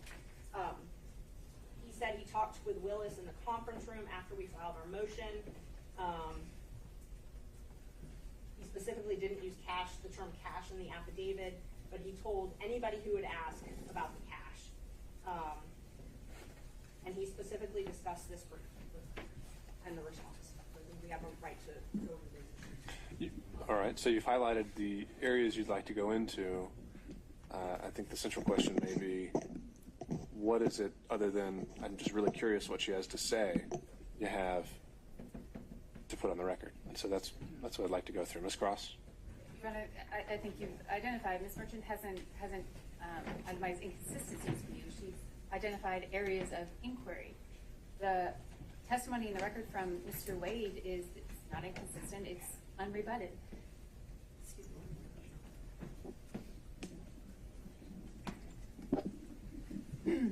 And so that I don't believe, given the testimony of Mr. Wade and the extent of the questioning of him, that there is any reason at this point to go into the district attorney herself. Again, I know the court's read all the pleadings. It really is such a compelling need, is the language of the case law, a compelling need to call opposing counsel. Given the record that's now before the court, I don't believe it's been necessary. Your Honor, Mr. Dorn, very briefly, Ms. Willis needs to testify. Her best friend or good friend has directly contradicted the declaration that was made by Mr. Wade attached to the government's response. And it wasn't just the declaration of Mr. Wade, it was filed by the district attorney by and through her assistants here. She owns that. And so that affidavit is owned by her, and there are deep concerns that that affidavit is false, and that Ms. Willis knew it was false, and that she needs to come in here if she wants to tell us about the cash. First time we've heard about the cash. Oh yeah, we got cash. Don't have any deposit slips, don't have any record of it. Maybe Ms. Willis can say, here, all my records where I paid $10,000 in cash back to Mr. Wade. We need to know that. Also, Ms. Willis's financial disclosure. Let's not forget that. We're talking about two people who went to extraordinary lengths to hide their relationship, to hide the nature of their relationship. Extraordinary. The district attorney needs to take the stand, and she needs to tell this court and this courtroom why she filed financial disclosures in 2022 identifying prohibited sources, which Mr. Wade clearly is a prohibited source. Did you get gifts and benefits? Now we've seen all this. We've seen the trips. We've seen all of the things that total up to around $10,000 in cash.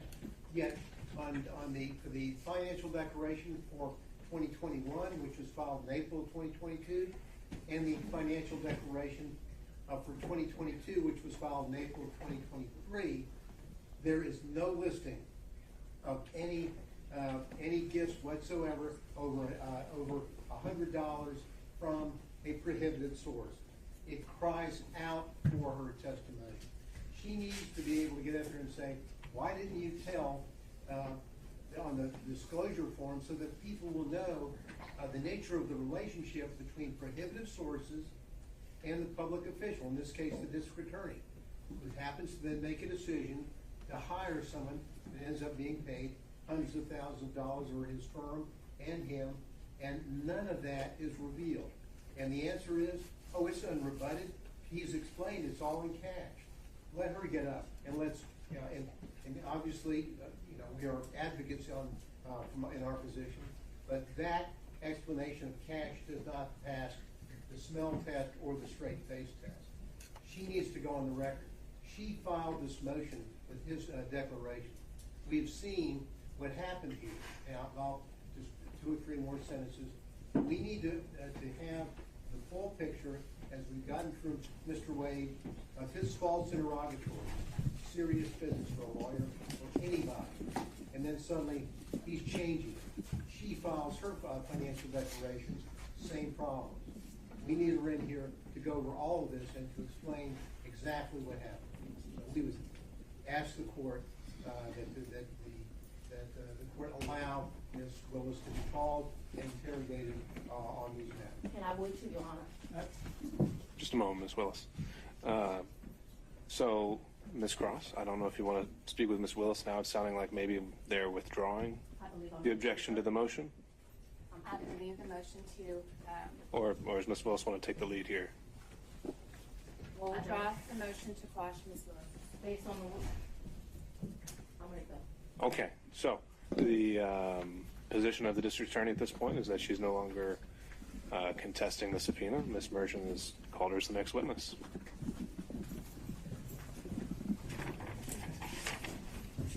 I would ask, I need 3 documents in front of me, and they're the 3 filings of Ms. Merchant.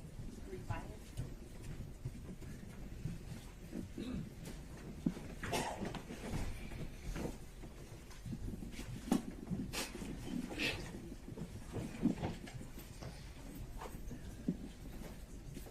Does anyone have the 3 filings of Ms. Merchant? Does the court have the 3 filings of Ms. Merchant? When you say the filings, you mean like the pleadings? The pleadings, yes, Your Honor. Okay. I think we could locate those for you in the supplemental. I want the one filed on January the 8th, the one filed immediately after we filed ours, and the final one. If you want to take a break to get them, I can make a copy. I think we have one. You know, the only copy I have is going to have my notes on it. So if we don't have a clean copy, We have a 5-minute break, Your Honor. Let's I'll get take- the documents. all right. I'll sit here and wait for him. I don't know what else.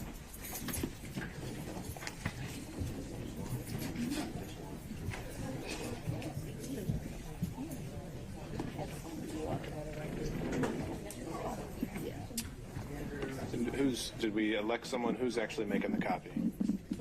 You got it? Okay. Ms. Cross is doing it. There. I can.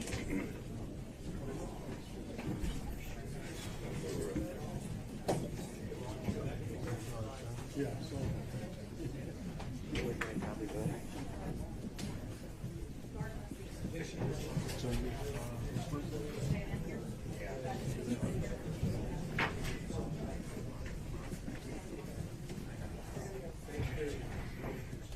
Give it tissue.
Thank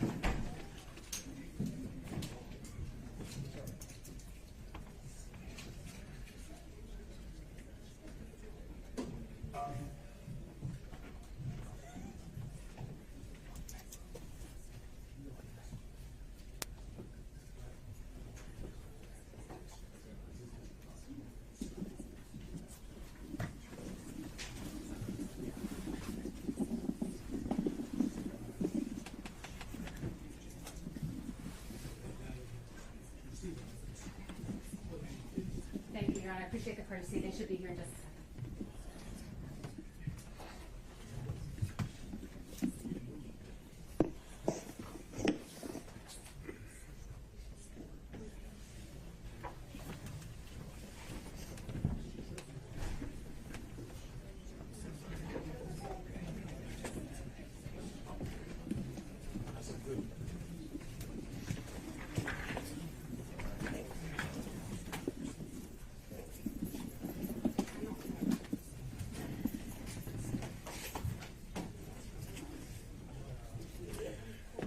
All right, Ms. Cross, you can bring everyone in.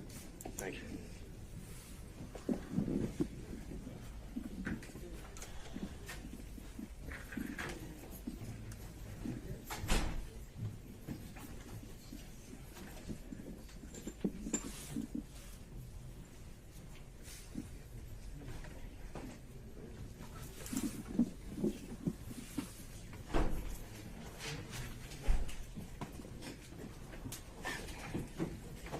Do you swear me, Your Honor? You want Do to you, take whomever would like to. We got Deputy Scott usually. So let's go, wait a minute, let everyone get situated, and then we'll go back on the record.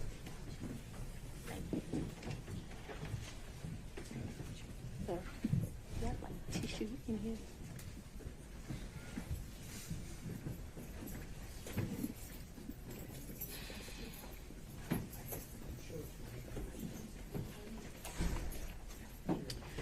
All right, we are back on the record. Deputy Scott, if you could swear in our next witness. I would, and I do apologize. Anna, do me a favor. Put them on my next meeting glasses. After you swear me, don't put them on my next. You can swear, you can go ahead and swear me, so I don't know what the court.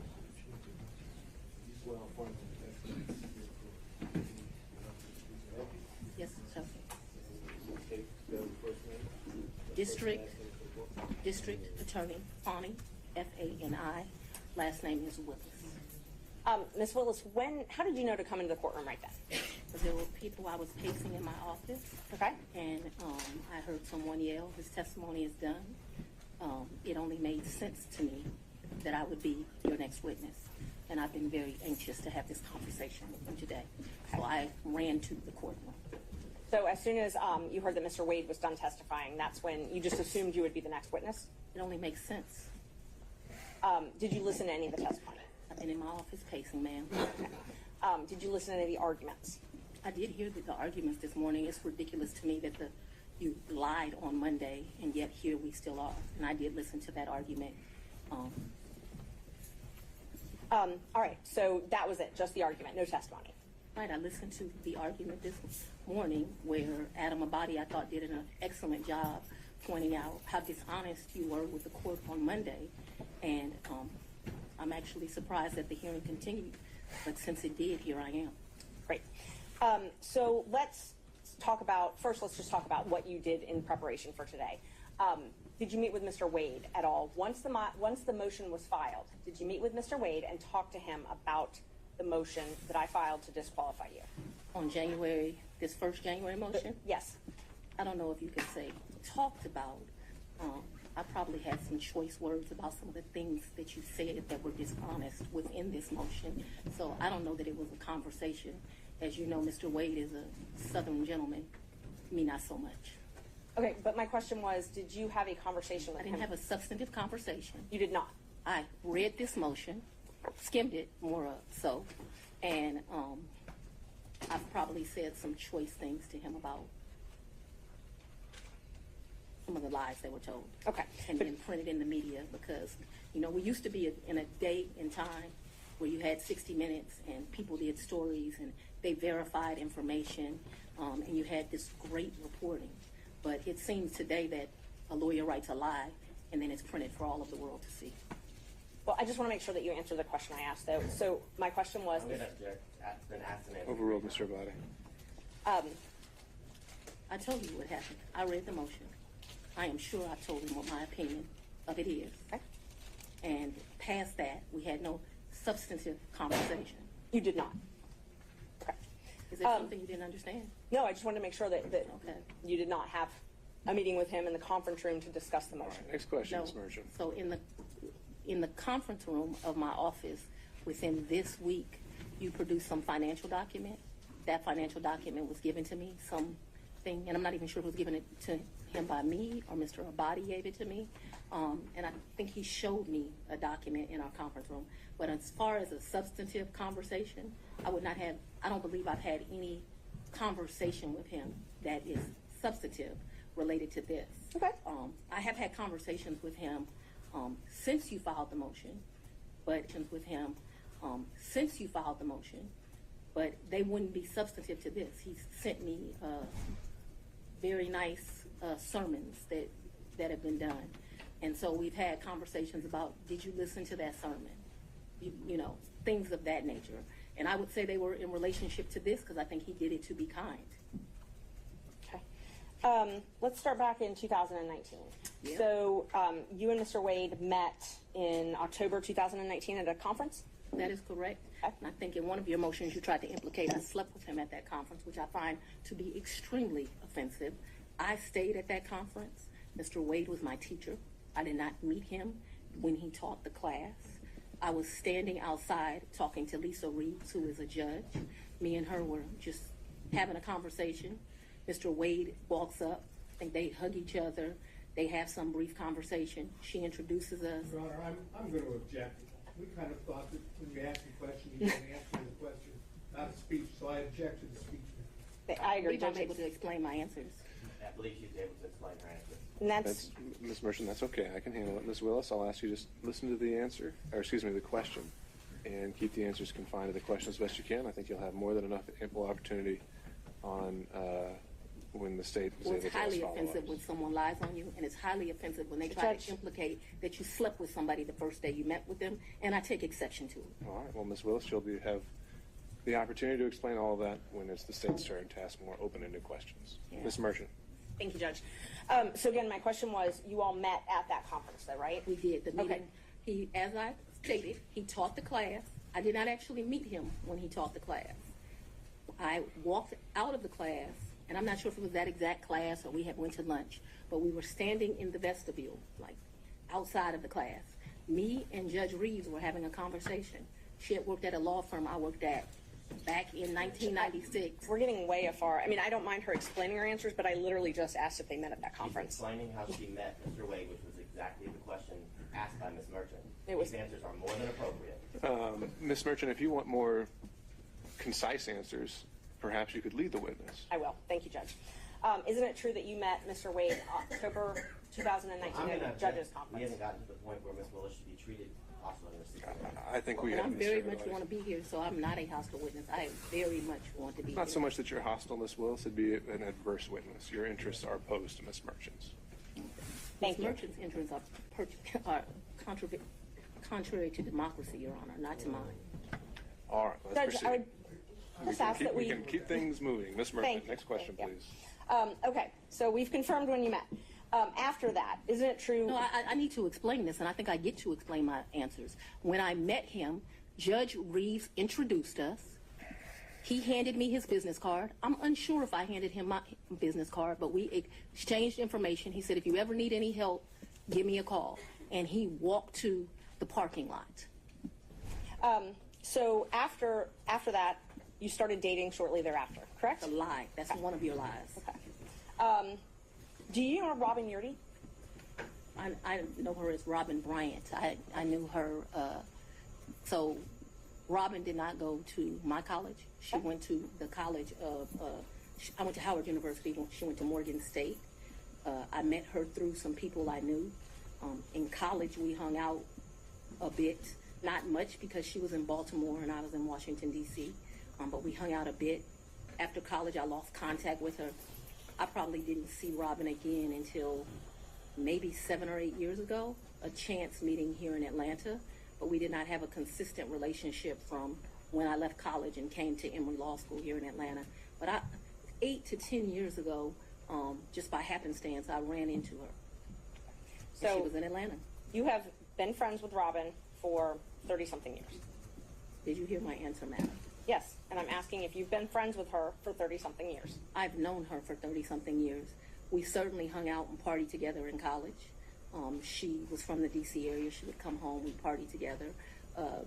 Wasn't close, but she was certainly in the girlfriends that partied together. And then, like I said, I ran into her about 10 years ago in Atlanta, Georgia. But we didn't talk throughout that time period. I didn't see her. I didn't even know where she was. When I ran into her, I was surprised she was in Atlanta. And so, yes, I have known her probably since 1990, 1991, but we have not maintained a consistent relationship that whole time. For the last 10 years or 5, whatever you'd like to classify it as, have you been friends with her?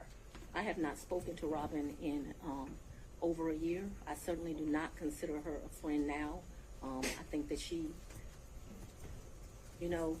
there's a saying, no good deed goes unpunished, and I think that she betrayed our friendship. So let's narrow it down, the timeline now. So my questions are going to be from the time period of 2019 until she no longer was employed for you, the last time you all talked. So all of my next questions are just focused on that time frame, okay? Yes, ma'am. Up until she left your office. Yes, ma'am. During 2019, you all were friends, correct? Yes, we knew each other in 2019. During 2020, you all were friends, correct? We were friends during that time period. During 2021, you all were friends, correct? Yes. Okay. And such good friends that when you needed a place to stay, you asked her if you could take over her lease. That's a lie.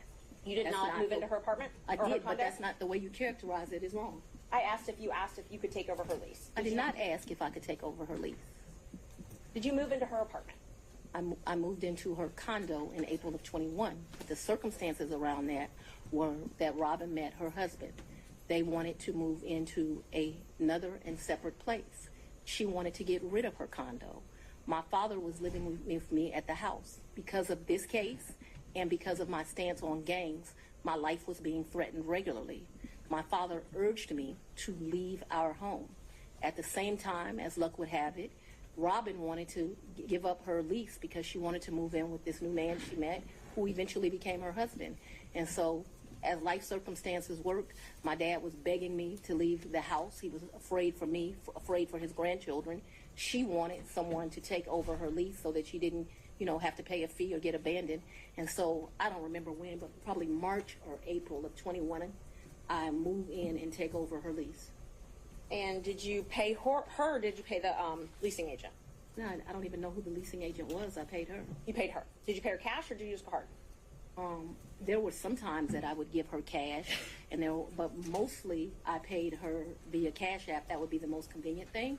So I would not only give her her rent, but then like when the utilities would come in, whatever the utility was, she might be like, I need $70, I need $100, whatever it was.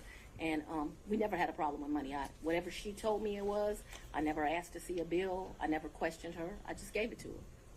What percentage would you say you paid cash versus Cash App? Oh, the vast majority was Cash App. I don't know what percentage. I'm not going to guess that. But the vast majority was Cash App. But there would be times she would say, this bill came in at $70. Here goes $70. Did you have a monthly rent amount that you paid her? I can't remember. It was $1,400, $1,500. I can't remember what it was. And it would vary, which I don't understand to this day.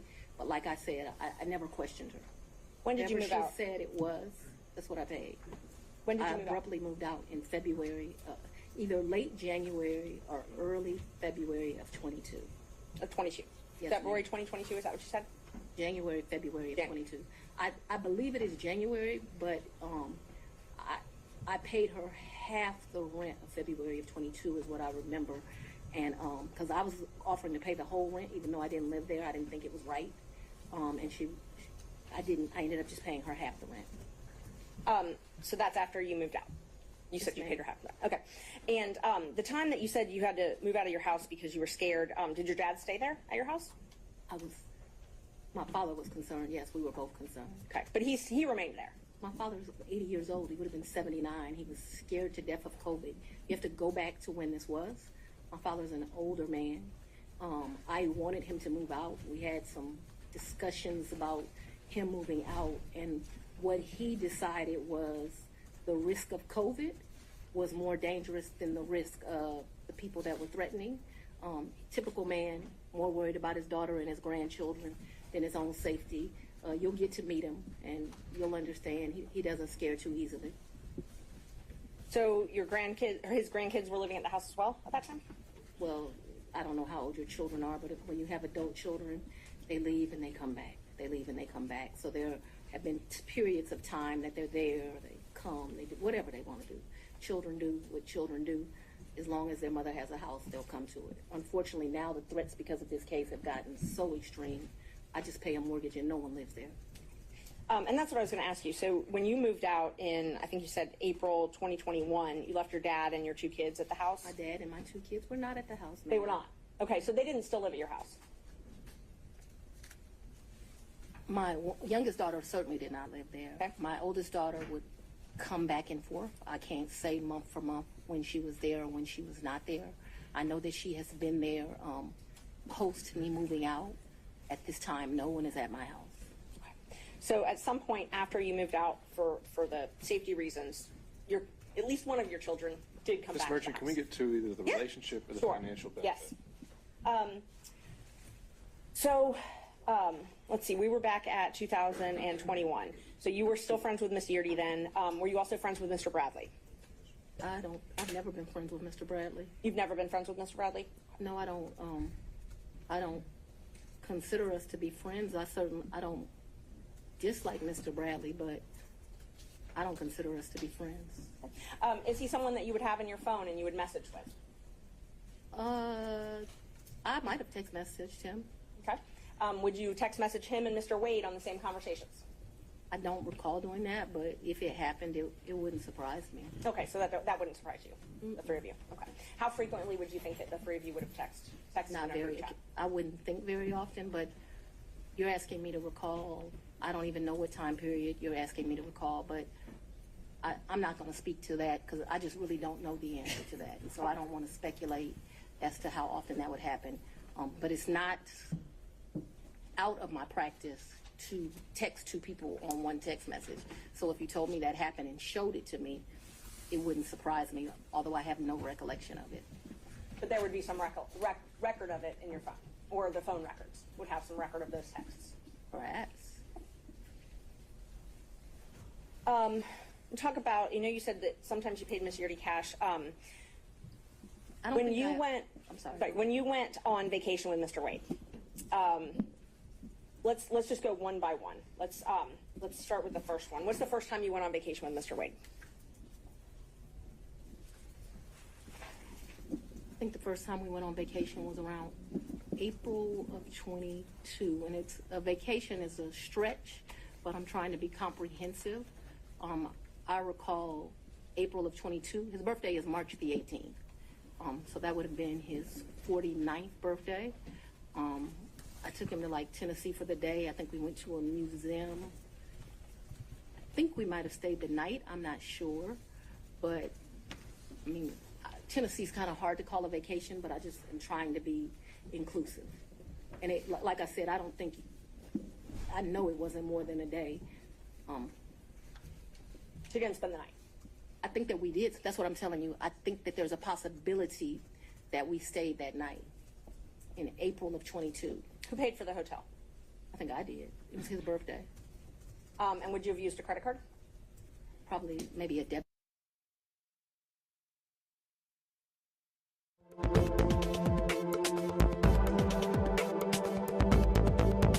When I started dating Mr. Wade, it was right around then. April 2020? 22, yes. 2022. It was around then. I don't know, it's not like when you're in grade school and you send a little letter and it says, will you be my girlfriend, and you check it. I don't know the day that we started seeing each other, but it was early 22 is my recollection. Okay, early 22. And you all went to Florida on vacation as well?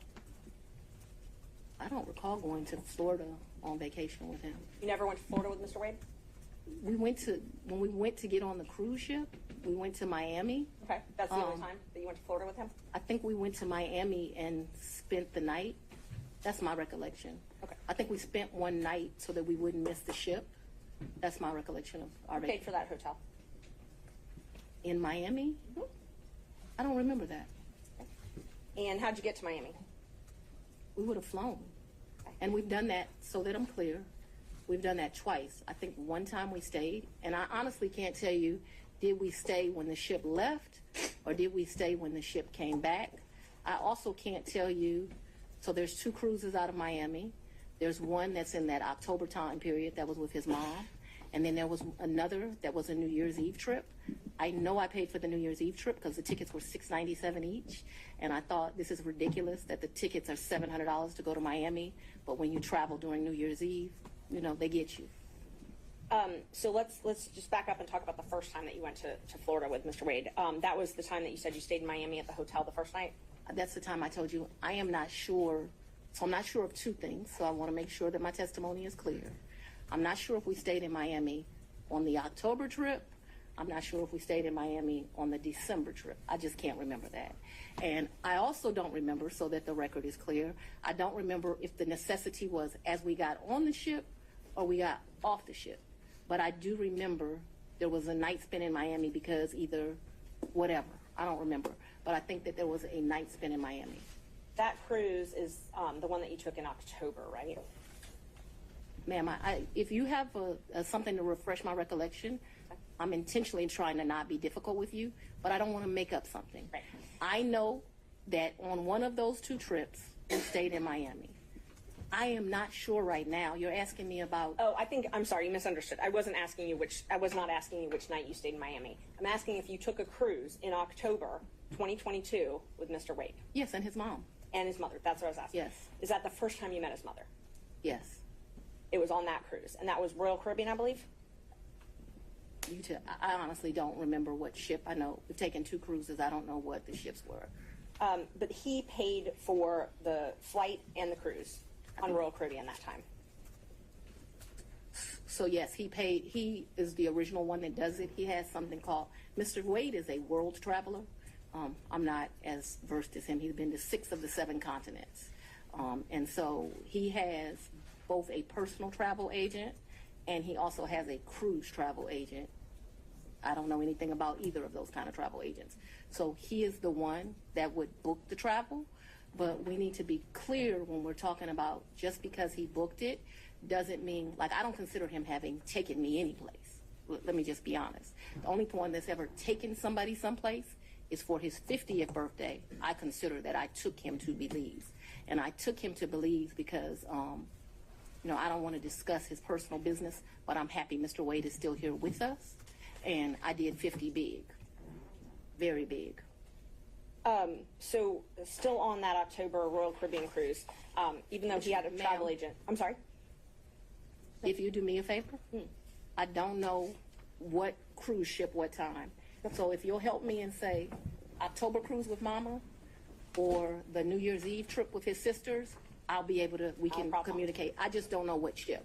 October cruise with Mama. That's what I'm talking about. Yeah. He paid for the cruise and the flights for that trip. Called his cruise agent and he booked that through them because he has a cruise agent. Right. He also has a regular agent. I don't know the cruise agent's name. So I wasn't asking about his travel agent. I was just asking if he paid for those. He did not, though. Okay. Because the reason I consider that he did not is I gave him his money back. And I was about to ask that. But initially, he paid for that. Yeah, he called his cruise agent. Like, I think they have his card on record. They do whatever. Okay. So initially, he paid for the cruise and the flight to Miami and the Royal Caribbean cruise. And my understanding of that October cruise is like it was a package the lady did for him. Okay. And I'll get to the reimbursements and all that. I'm just trying to confirm he paid for the flight and the cruise in October. And I think that when you say things that way, I want this record to be Initially. Abundantly clear that he calls his travel agent, he calls his cruise agent. They do whatever he tells them. He's like on a first name basis with these people. They do it, and then he tells me how much it is, and I give him the money back. I don't, just like you're asking me about the money with Robin, I don't do my friends like that. So if you tell me it's a G, then you're going to get $1,000. Whatever it is, I didn't ever make him produce receipts to me. Whatever he told me it was, I gave him his money back. Isn't it true that he paid for the cruise and the flight on his credit card? I'm not asking about reimbursement or after. He used his credit card to buy the cruise and buy the flight, correct? I have no idea how he paid for it, Okay. if it's a credit card, if it's a debit card, but certainly he called his cruise agent. You know, like how many people have a cruise agent?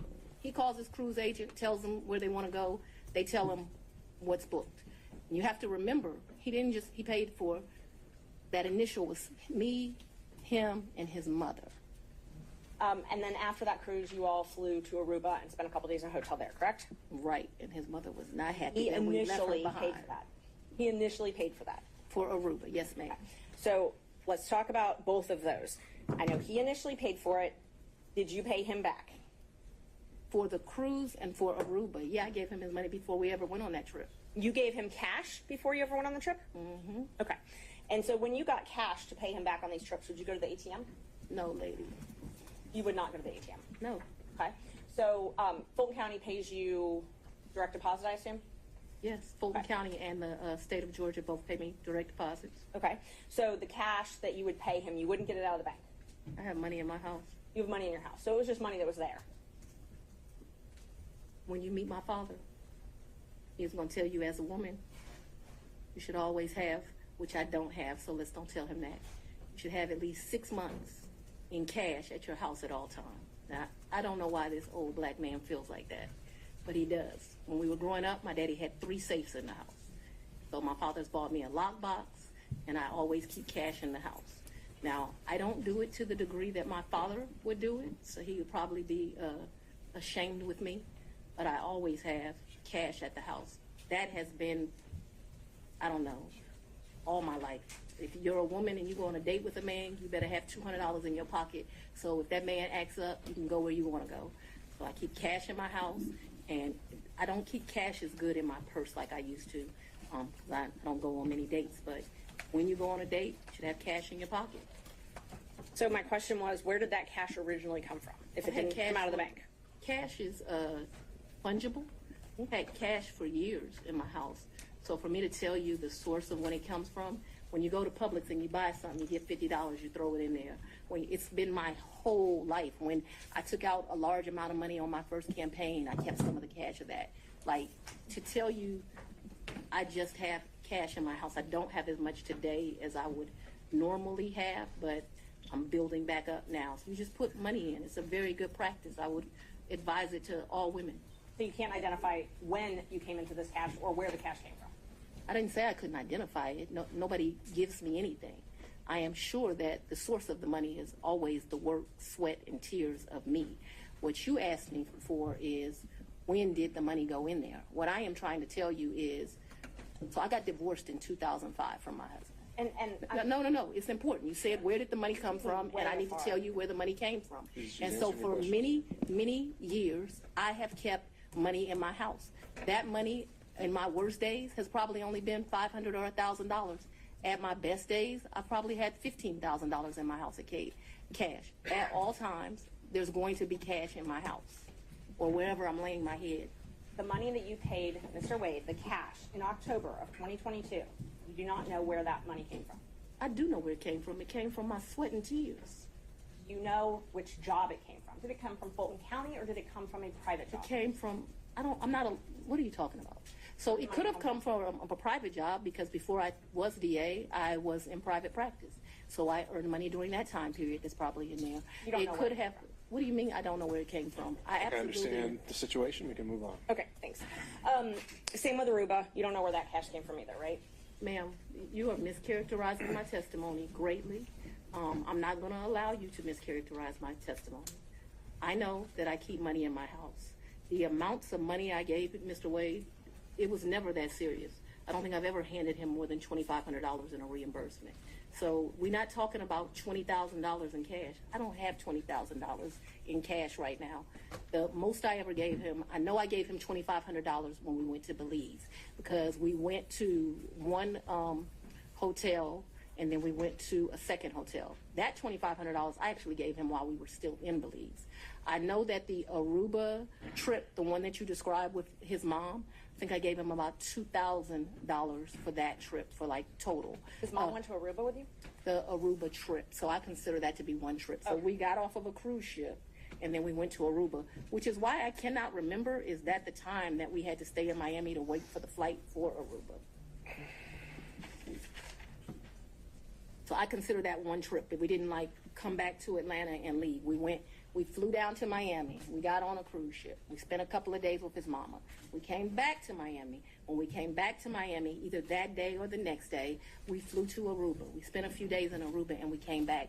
That was really one trip. Even though we went 2 places, it was one trip. So let's talk about the California trip. Napa. Is that when you were moving your daughter out to California? When you all went, or did you have 2 trips to California? My daughter doesn't live in California. Did she ever live in California? I'm not discussing to you the location of my child. So how many times did you go with Mr. Wade to California? Once. And you all stayed in Napa Valley, and he paid for the plane tickets and the hotel? He paid for the plane tickets and the hotel. And what did you pay for on that trip? I gave him much less cash that time, probably $400 or $500, and then I paid for a bunch of stuff. I think we did 2 different wine tours that you do, which are pretty expensive. I think I bought him, he likes wine. I don't really like wine, to be honest with you. I like Grey Goose. I bought him a bottle of wine while we were there, and the sippings that you do.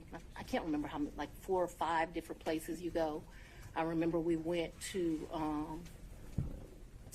this place that they do pairings. That was the most expensive thing that I think that we did while we were there.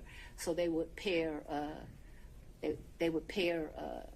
champagne, chocolate, and caviar. It was a 3, and it was like 3 different things: Sweden, Russia, someplace else. I'll make that up. But that was the most expensive thing we did that trip, and I paid for that. You pay cash? For us doing that? Mm-hmm. Yeah, I think that trip did not cost me a lot of money. I might have took like $750 in cash on me because we weren't gone very long. I'd only asked if you paid in cash. I don't need to know the amounts. When I travel, I always take cash. And is the cash that you keep in your house, or do you keep it at the condo that you were living in? So at that point, it wouldn't be at my house, and I'm sorry if I was not clear. The money would be wherever I laid my head. So I wouldn't leave the money at the house. So if I was unclear, no. Money's going to be where I stay. How much did you pay for your trip to Panama? To where? Panama, I believe. I didn't go to Panama. I may have the location wrong. I never went to Panama. So Mr. Wade went to Panama with his frat brother. Oh, he went to Panama with his frat brothers. So tell me about, let's see. So I want to make sure I've got them. I've got Belize. You already covered Belize. You covered the... So let me tell you our real trips. In October, we went on the cruise with his mom. We got back from the cruise with his mom, and we went to Aruba. I consider that one trip.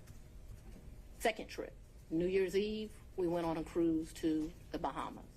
That's the second trip. I want to make sure I get this right. Third trip, 100% on me. I think he might have spent $200 on that entire trip. We went to Belize. That was my trip. That was, his 50th. And then Napa Valley, we went around May. I don't know the dates, but it seems to me like it was close to Mother's Day. And those are the only trips? So that the record is complete, I can remember one time driving to, where were we? South Carolina, and we met my sister for lunch with her man. When was that? I don't know, but we didn't stay the night there. But I guess people would consider that a trip if you drive somewhere and you come back. That was insane because it was like 5 hours to drive. We ate lunch and we drove right back. I can remember driving to some little town in Georgia. I don't even know where I was. I had never been there before or after. There's some boat you can get on over to, and they're like a slave thing, if that gives anyone any reference. We didn't do that. I remember doing that. I remember driving one time to Charlotte. We had lunch with one of my very close girlfriends, and again, we drove to Charlotte, met my girlfriend for lunch, and drove right back. So that's a trip. We didn't stay the night there, but I just want to be complete in my testimony. We drove someplace, had lunch, drove back. I don't remember another driving someplace distant for lunch and coming back to Charlotte to see a girlfriend, to meet my sister in South Carolina. We went by ourselves when I told you about that remote place in Georgia. We could have driven someplace else and had lunch and came back, but that's all that comes to my recollection right now. There could have been another place we drove and had lunch. My security team was very clear to me. I'm not to be out and about in Atlanta without them. And so for me to do something just very normal that a normal person would get to do if they weren't prosecuting this case, I got to drive 4 hours to do it. And that's what I was going to ask you. Your security detail, did they take you to and from your house? So I haven't been able to enjoy my home. Condo, I'm sorry. Since And March of where you lay your head? Did they take you to and from where you lay your head? 99% of the time. Would they take Mr. Wade to and from wherever you laid your head? That has never in the history of ever happened, ever, okay? Your security team has never taken him? From my house? That's a lie. I'm asking if they've ever taken him anywhere. And I'm telling you that that's never happened. So your security team has never taken Mr. My Wade security team has never taken Mr. Wade from any place where I have lived and brought him here. Never. Not once. Not ever. Have they ever taken the two of you together? To where? Anywhere. Well, we've left this building and gone to lunch, but I go to lunch so rarely that is a very rare occasion. I am sure, and let me be clear, it wouldn't just be Mr. Wade. So I'm sure my security team has taken me to lunch. Probably been a time I've left here 7 o'clock, gone to get something to eat, and I don't even know that they would have taken him or if he would have driven himself, but they've taken me to do that. But we're talking very few, very far in between. Most days I don't even eat lunch, and when I do, it's because my assistant has heated up some bag, something, and I eat through meetings and eat in my office. It's not a practice of mine to go to lunch. During the time period that you were dating, would your security team ever take you two together anywhere? No. Never. If there was a lunch that occurred that I just described, if there was a meal that occurred that I just described, anything outside of that, and it needs to be very clear. Not often. Once, twice. Because I want to be over-inclusive, I'm saying once or twice. I'm not certain that it happened, but I'd rather be over-inclusive with you. So your office objected to us getting Delta records for flights that you may have taken with Mr. Wade. And, no, look. I object to you getting records. You've been intrusive into people's personal lives. You're confused. You think I'm on trial. These people are on trial for trying to steal an election in 2020. I'm not on trial, no matter how hard you try to put me on trial. So my question was, do you have any problem? I object to you getting any personal records of mine. We're not dealing with privilege through a witness. And I'm not, no, I'm not dealing with privilege. What we had offered to put them in camera for the court to review, and I just want to know if she has any That's problem. not something you deal with a witness.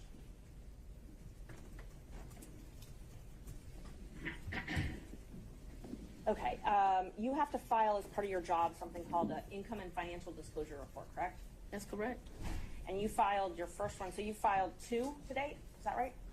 Is it 2 or 3? I probably would have filed 21, 22, and maybe I haven't filed 23 yet, because isn't it due like June of the next year? April, I believe. So you filed, let's see, you filed your first one, it looks like April 15th, 2022, and your second one, April 17th, 2023. Does that sound familiar?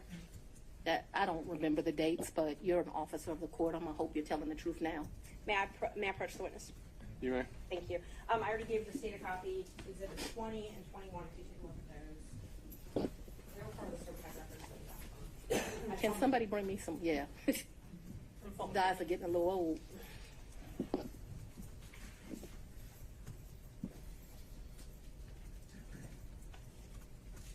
Yes. Okay, Yes, so ma'am. those are the ones that you filed. This looks like me for sure. Yes, ma'am. Yes, ma'am. Judge, we'd move to admit 20 and 21. I think you need to delineate which one's which 20 one's which. is 2021, so it accounts for the time period, Your Honor, January the 1st, 21 through December the 31st, 2021. That is Defendant's Exhibit 20. Defendant's Exhibit 2021, it accounts for the time period January the 1st, 2022 through December the 1st of 2022.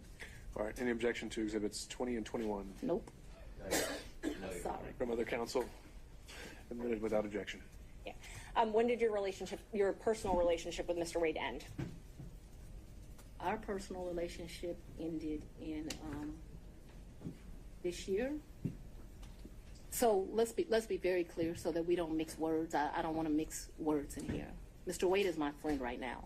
Mr. Wade, I would say, has been my friend since 2020. I think he started out as like a mentor and a professional colleague. He became my friend and somebody that I really respected. I feel very indebted to Mr. Wade for taking on the task of this job. And he is certainly my friend and one of the people that I respect the most. So if you ask about a personal relationship, I consider myself to have a personal relationship right now, Mr. Wade. I consider myself to have a personal relationship with Anna Cross. I consider myself to have a personal relationship with Mr. Abadi. I consider myself to have a personal relationship with Andrew Evans. Okay, let me just clarify that I before we have a go. personal relationship with him as we speak right now. A romantic I don't think relationship. that's what you're asking. I think that's what Romantic you're asking. relationship. When did your romantic relationship with Mr. Wade end? Did it end? Me and Mr. Wade, we are good friends. My respect for him has grown over these 7 weeks of attacks. We are very good friends. I think, but for these attacks, it would have been a friendship that, as life goes, you would have stopped having. I think that you have cemented that we'll be friends till the day we die. Your Honor, Let's. could we just have an answer to the question? I can handle Mr. Seda. Let's have She it. asked about a personal relationship. She asked when the romantic relationship ended. That's the question. It's sometime in, I'd say late summer of 2023. So I don't believe men, this is what you're really asking about. This is the salaciousness of all of this, right? No, I'm just When asking you're about your re- romantic relationship, when you stopped dating. Asking. I think that me and Mr. Wade, so he's a man, he probably would say June or July. I would say we had a tough conversation in August. And so that men in relationships at the end of physical intimacy, women in relationships when that tough conversation takes place. And where, when did he come to, I guess, the condo? I'm not sure what you called it, condo apartment. Would he come and stay at that condo or visit you there? I'm sorry, visit you there. What condo, what apartment? I want to be clear. So not your house. I know you classified one as house and one as condo, so I'm trying to use those terms. So but there's been more. See, what you don't understand is because of this case, I got to move. And so I Ms. need Merchant, if you could ask a more precise Yes. question. please give me the time period. That we're Mr. talking Wade visited you at the place you laid your head. about. When? Has he ever visited you at the place you laid your head? So let's be clear, because you lied in this. Let me tell you which one you lied in. Right here. I think you lied right here. Your Honor, I'm gonna- No. This is the truth, Judge, And this it is a lie. It We're is gonna- a lie. Ms. Willis? You see. Mr. Seda, thank you. We're going to take 5 minutes. Be back in 5.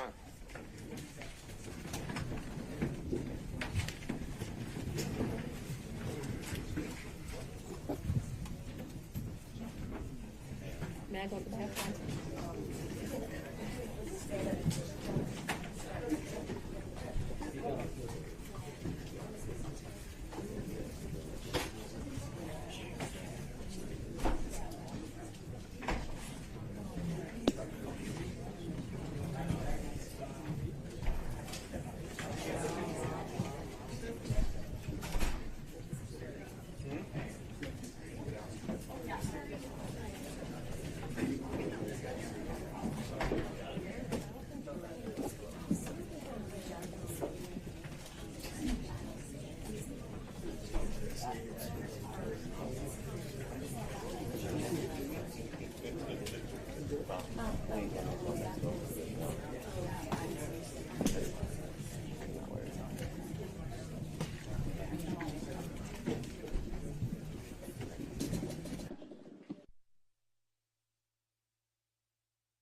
Ready, Judge?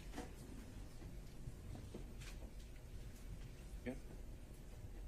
Yeah. You go. All right, Thank you. We're back on the record.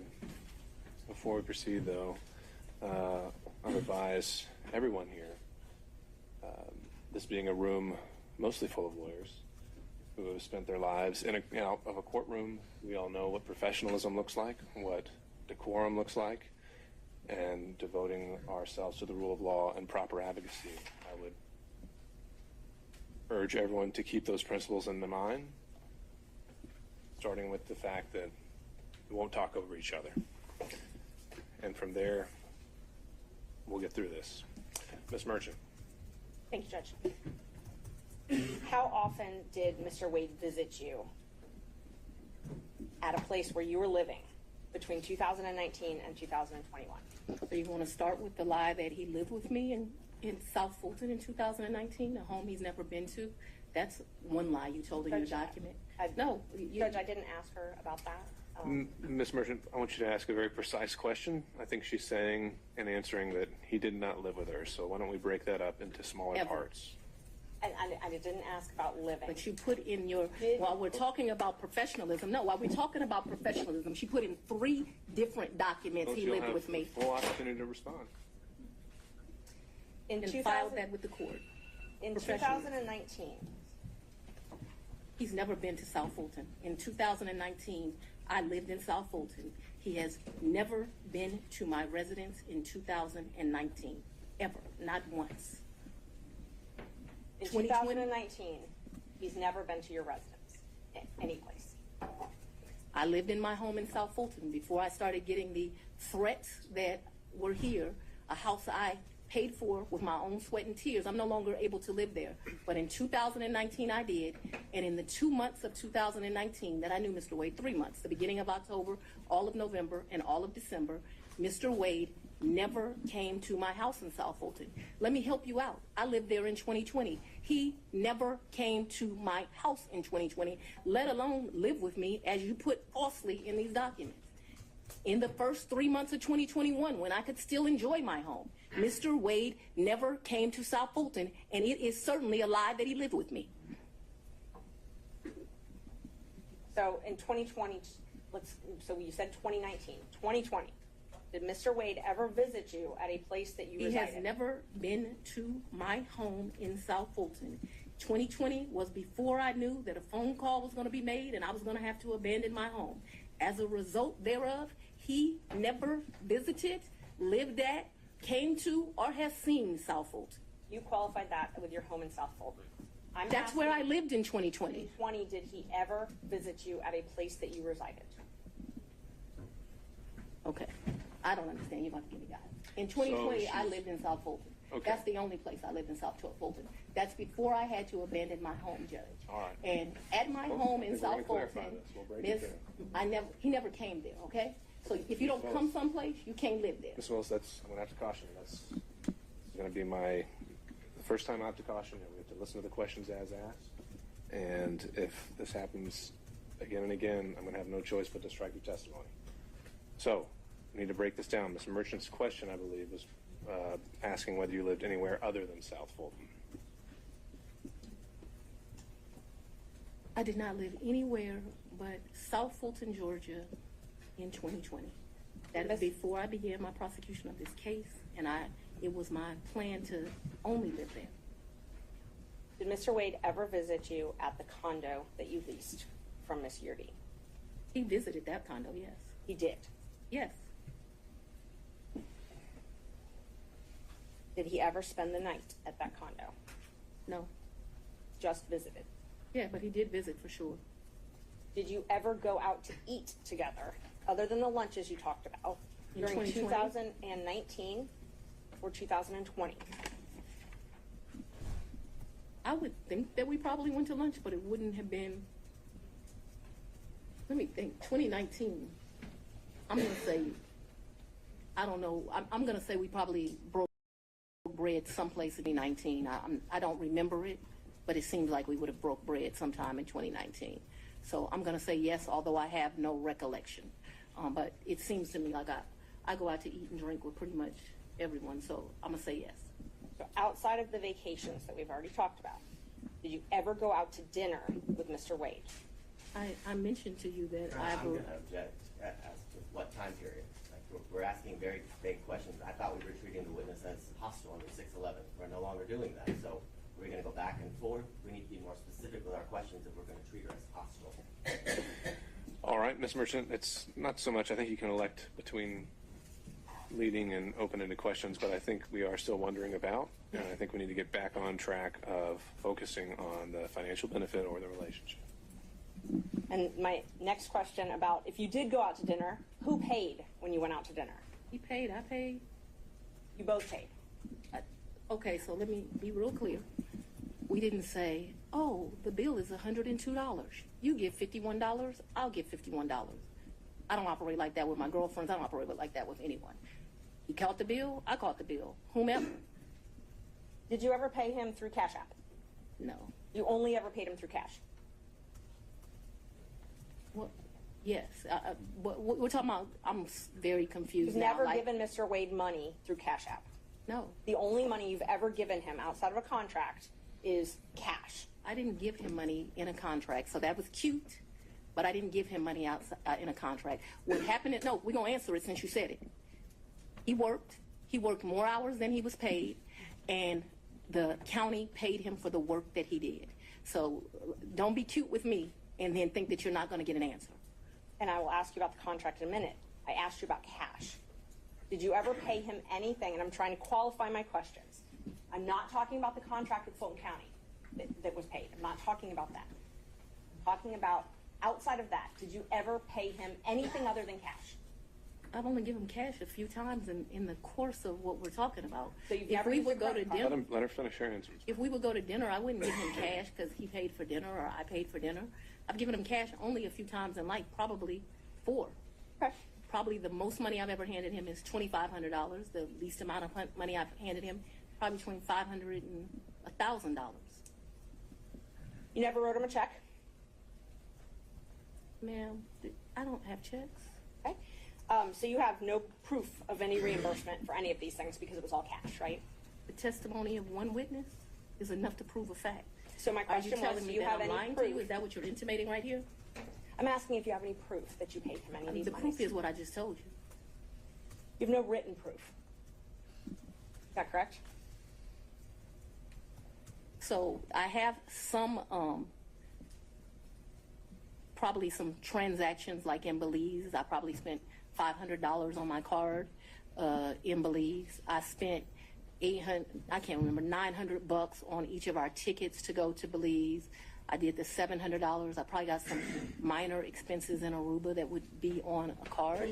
But for the most part, for those trips, other than, so the 2 cruises, I gave him money for those before we ever left because they were pre-booked. Let me answer.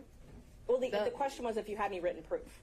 And so I've answered you that I've had written we proof. can move for to the next question. If you've answered if you had any written proof, and that was my question. I want to make sure that we're clear that for the 2 cruises, Judge, and that's I the asked if cruise she gave plus him written Aruba. proof. We're not going to talk over each other. Ms. Merchant, she answered your question, so we can ask the next question. Ms. Willis and Ms. Cross will have plenty of opportunities to let you clarify your answers when it's her turn. Thank you, Judge. Knowing your role as district attorney, you know that public funds are scrutinized and money is scrutinized and things like that. You And understand. I've never, I'm sorry, go You ahead. understand you're under a microscope. You have reporting requirements, all of those types of things. You have no record, other than your testimony, of the money that you've given Mr. Wade. You've already asked that question. Let's keep going. When you took office, you had a tax lien of $4,600. Did you pay that with cash when you made that tax lien whole? I probably paid through however you pay. Okay. So, but you were saying that you had amounts of cash. You still had that lien in 2022 when you were dating Wade and going on these trips. So the cash that you gave him, that could have been used to pay the tax lien off? You gonna tell me how to pay my I'm going to bills? object. This is not relevant as it relates to why we're here today. Ms. Merchant, are you trying to establish that she was insolvent in some way? I definitely was trying to establish that she did not have these mass amounts of cash that she's talking about, yes. All right. Re-ask the question. You had a tax lien in 2022, $4,600. Did you say I did? And you did not use this cash that you had to reimburse Mr. Wade to pay that off, correct? No. Okay. I went shopping too and I didn't pay it off. And you talked about, you gave a lot of interviews to some authors of a book called Finance, right? I would not characterize it as a lot. I probably have spoken to them No, I'm 2 or gonna 3 say, you know, times. My question is relevant as to. I think it's already come up that finances are discussed in the book. I'll overrule that. Thank you. Ms. Wilson, you can continue your answer. What came up with Mr. Wade as it relates to hearsay statements that he was asked about in relation to what Ms. Willis may or may not have said in relation to an author. So it's not relevant to the testimony that's occurring at this time. I think Ms. Merchant has said that inside the book, she also makes a statement as to her own finances, and that's at issue. So you gave interviews to the authors of this book, correct? Once or twice. Okay. And 3 times, just to be comprehensive. I don't know if it was 3 times, 2 or 3 times, I think. you were quoted in the book, and I will give you a chance to say if this is a misquote. You were quoted, when they asked you about if you wanted to run for office for DA, you were quoted, "I really don't want to be financially effed up again." Do you remember saying that? So what that refers to, so that My question first is if you remember saying that. I remember saying something similar to that, but I would like to be able to explain what that's in fine. reference to. That's not in reference to anything else. It was a huge sacrifice to be district attorney in Fulton County. Huge. I was doing just fine. I had a municipal court judgeship that was paying me $100-something thousand a year, and like you got to show up twice a week. Easiest thing I've ever done in life. I also had private clients that were paying me to represent them, so I was able to have a law practice and that. Raising 2 daughters by myself, there were times in life where things were hard, and so I was telling people, I don't really run for DA. I don't want to run for DA. I'm in a good position right now. I got this easy job that I enjoy, being the chief judge of the city of South Fulton. I'm making money at the law firm, and I'm not sure that I want to make this sacrifice. And why does it always have to be me? Eventually, I prayed. I think that I was the appropriate person. I think that I did that. So when you're referring to that, what I'm saying is, why should I make a sacrifice again? And what I was not talking about is being district attorney. Once you get elected district attorney, you're in a fine financial position. I make over $200,000 a year. What I was talking about is I ran for judge. When I ran for judge, I took $50,000 of my personal money out of my retirement, and that money ended up being lost. And I know when you bet on yourself, you're going to have to bet money on yourself. And so what I was talking about was not wanting to go through the personal financial expense of running for office. By no means did I think that I was going to be financially in a bad position once I won. Let's talk about what I was up against, because it's important to understand that comment. I had a district attorney who had been here for 24 years. And Judge, It's very relevant as to what my mindset was about this. So I'm trying to answer your question. So what I was saying is Tailored solely to finance. right, but it is about my finances. If I didn't, nobody put me in this seat. So I had already run for office once. I had spent $50,000 of my own money running, and it was vamoose, nothing. And so when I'm talking to those offers, I'm talking about the contemplation of the sacrifice of the run, not the sacrifice of once you become DA. The odds were against me. I was likely going to lose the election based on who I was running against. So that needs to be in the appropriate context. Isn't it true that the authors also wrote, and you can dispute this if you'd like, that you were broke after that race? The 2018 race. Yes. Yeah, that was a hard race. I wasn't broke like I didn't have any. So broke is relative to depending where you are, but that hurt to lose that $50,000. So I'm sure my mental mindset was like, I just gave $50,000 away. Right. So they characterized it from their conversations with you that you were broke, you had poured your own money into the campaign, and you weren't able to pay your own bills because of your clients couldn't pay their bills to you, and you had a paltry array of family and asset forfeiture cases. It says you were trying to make it month to month. Is that an accurate depiction of your financial situation at that point? I would want to read that, but I don't remember clients not being able to pay their bills. Or May I approach, Judge? you can. You may. Page 14. I have not read this book.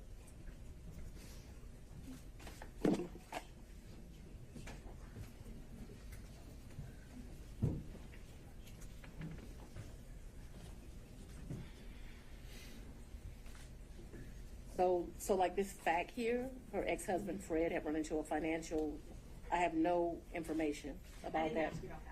I Okay. just asked about if what they represent from their interviews with you, that you were broke and that you had clients that weren't able to pay their bills. Can you show me where that is? Because this is where you put the tab, so that's where I read. Broke, couldn't pay their bills. Yeah, I'm sure I characterized myself as broke as leaving that $50,000. I don't know that I had her nascent law practice at poultry rep. Well, you just I didn't have. Ms. Murphy. I didn't. I thought I had a law practice.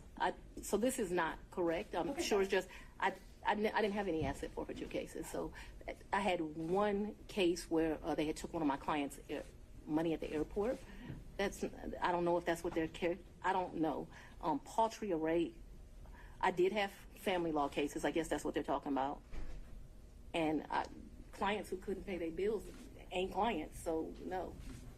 So my question was just if this was a fair and accurate representation where it says you were trying to make it month to month at that point.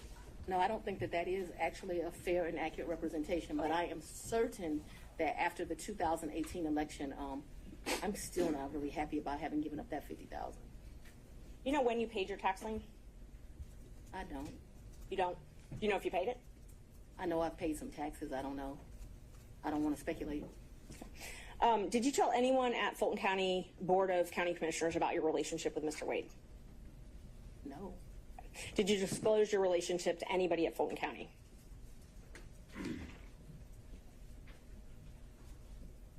No, I don't think so. And as the Chief Law Enforcement Officer of Fulton County, I assume that you're familiar with the county code and ordinances? I've said we're not going to cover that in this hearing, Ms. Merchant. I'm sorry, Judge? We said we weren't going to cover the county regulations. Okay, and I won't. Let me ask you this then. So are you aware that you're required to disclose any relationship with someone that you contract with in Fulton County? I'm going to object to the court's prior ruling that you made this morning. But would this be different because it's a potential for impeachment? Yes. What did you ask me?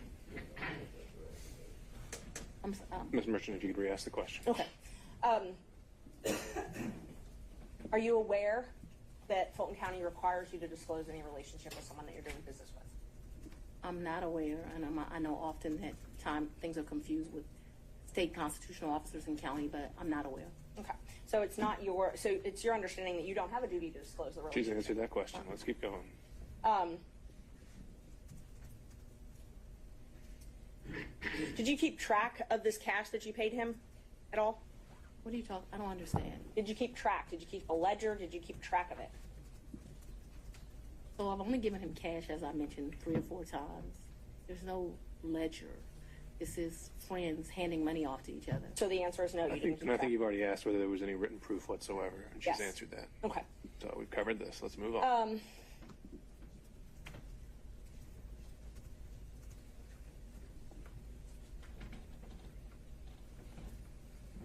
Who were you referring to when you suggested that Mr. Roman's motion to disqualify was racially motivated? We already said we're not talking about the forensic misconduct that's been alleged. And, okay.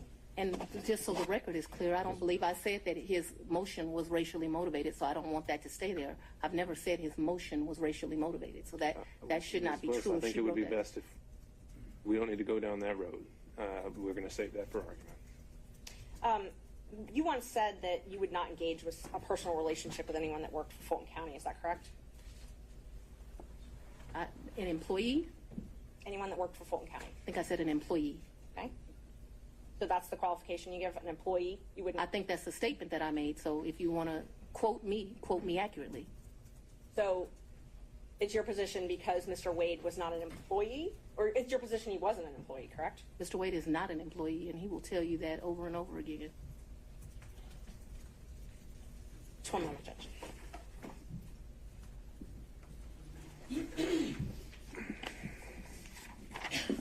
I'm sorry, the statement, just so I make sure I accurately quote you. What you said was you won't sleep with people who work under you. Do you not consider Mr. Wade working under you? I consider Mr. Wade to be an agent. An agent? Yeah, All right. an appointee is what I really think of him as. Your point, whatever merit it has, Ms. Merchant, is on the record. Next question. All right. Do we need any moments in a minute? Mr. Sadow. Yeah, I'm ready to go, Your Honor. All right.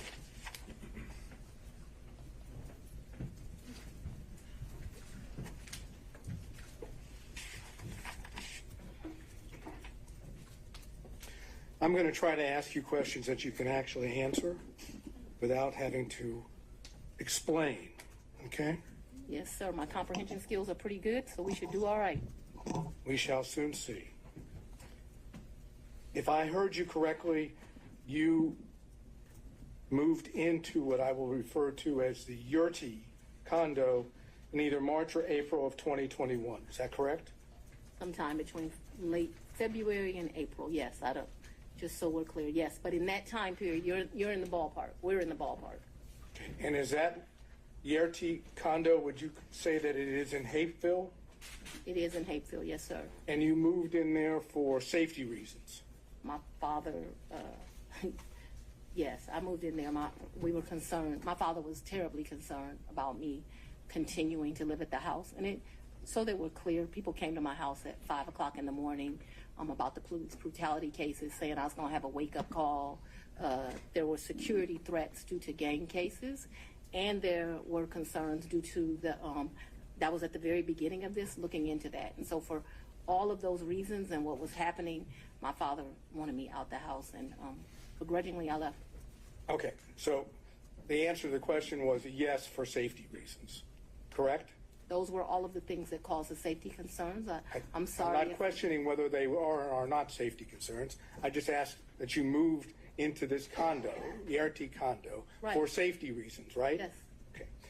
At the time that you moved into the condo, be it from February to April of 2021, Yes. was your father still living in your house? Right, because my father. That's yeah. all I ask you. But I get to explain the answer, sir. I don't know if there's an explanation. If I ask you, was your father still living at your house, the answer is either he was or he wasn't. Yes, but you are going to get to argue at the end of this, as we both I'm know. not gonna argue And so anything. I I'm would gonna like ask- to be able All to right. explain why. I'm gonna- And so, okay. yes, Wills?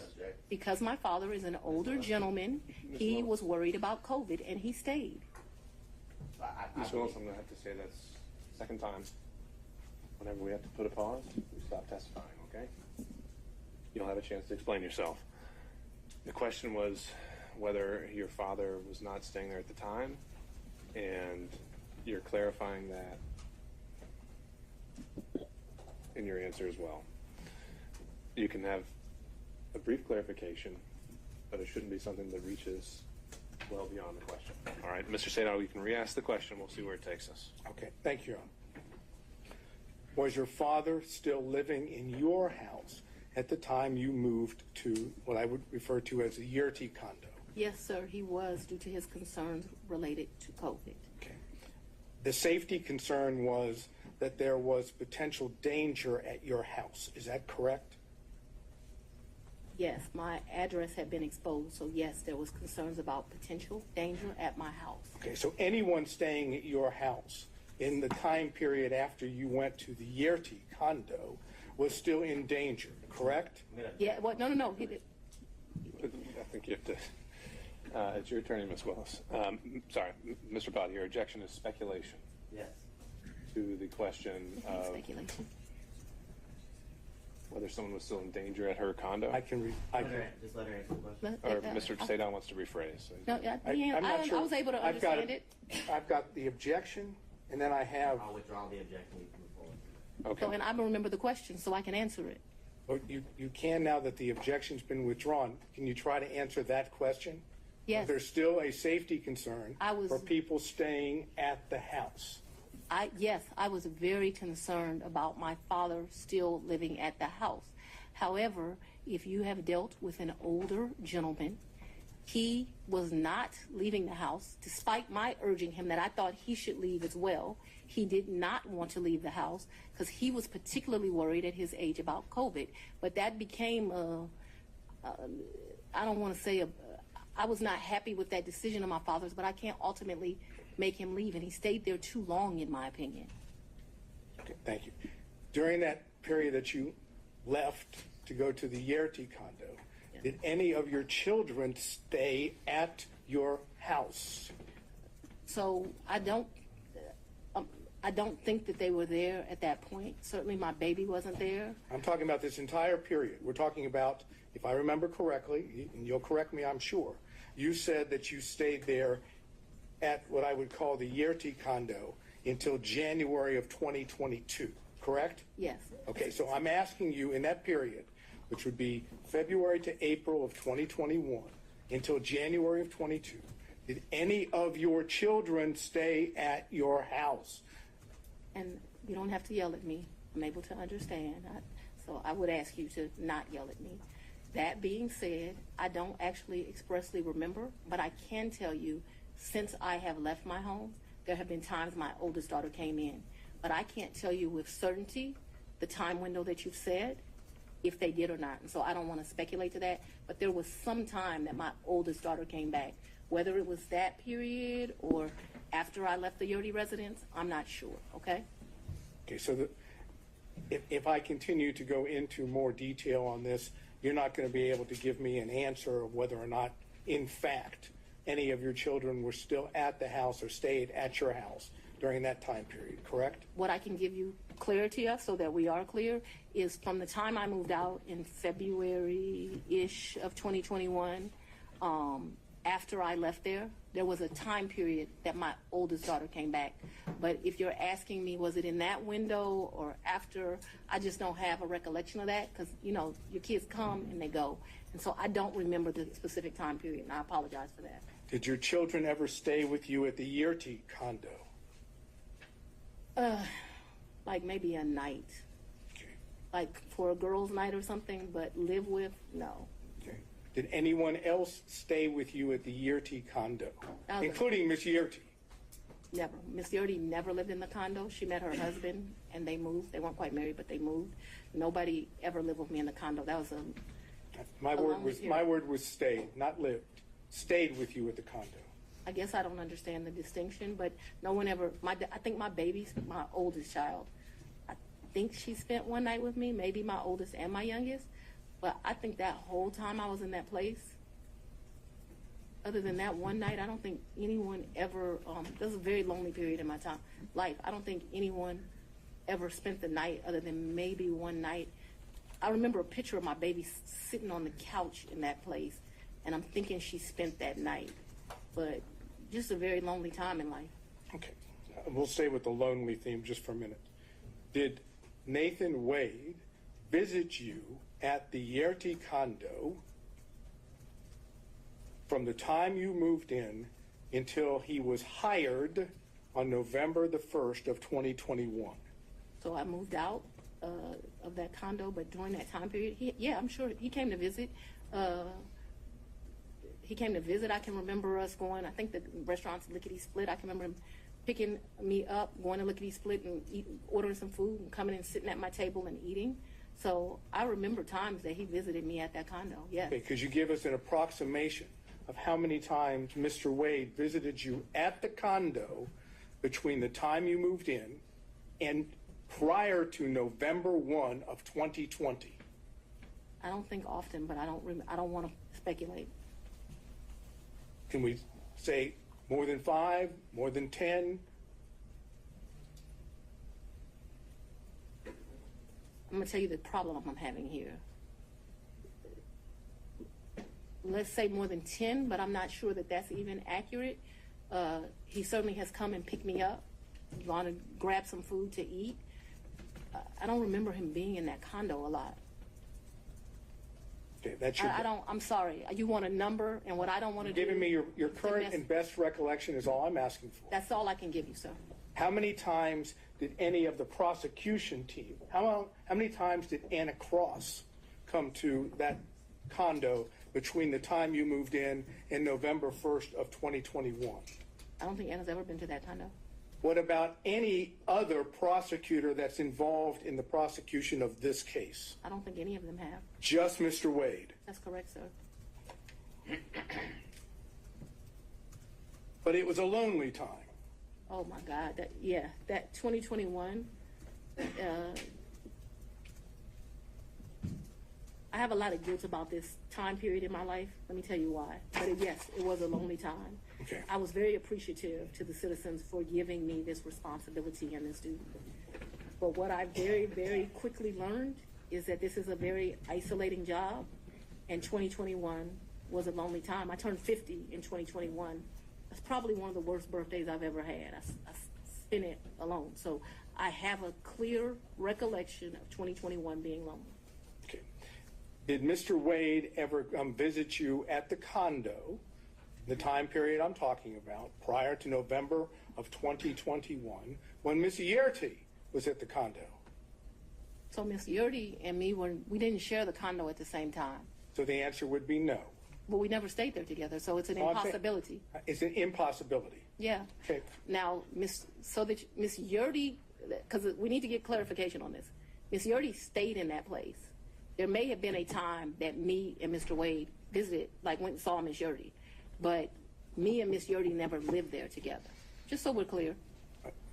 Well, maybe that was clear, but I'm going to have to try again. Okay. Was Miss Yerty still living in the condo when you moved in? Not a day. Okay. So when I'm That was talking, another misrepresentation in this.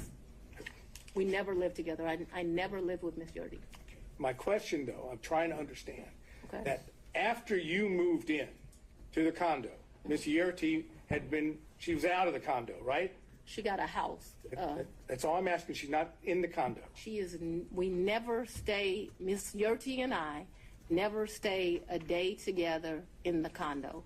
All of her stuff was out of the condo, and all my stuff, some of my stuff, not all of it obviously, was moved into the condo. So we never stayed there together. No, sir. All right. So when I ask you about Mr. Wade visiting the condo, Yes. when you were staying there, Yes. Miss Yerty wasn't staying there, correct? That would be correct, yes. She wouldn't be at the condo, correct? No, she would not have been. It would be you and Mr. Wade alone at the condo, correct? Yes. That is, there weren't any other witnesses to Mr. Wade and you at the condo, correct? Yes.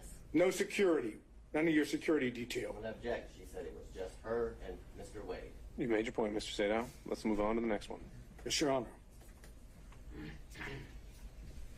Who in the prosecution team, prior to, I guess, the motion being filed by Defendant Roman, who in the prosecution team knew of your personal relationship, and now I'm talking romantic, with Mr. Wade?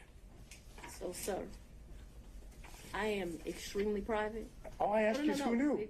It's not, the answer is no one knew, that's fine. No. I ask you who knew. You can Let me just tell you answer it this. and then explain this, Willis. I am very private. When I supervised Mr. Body and Mr. McAfee, they didn't know who I was dating, but I can assure you I was dating somebody. So that I kept something private, that's my private life, is not any mystery to anyone. It's like a woman doesn't have the right to keep her private life private. And I'm speaking on this because there have been all these intimations. You still haven't answered the question, Ms. Willis.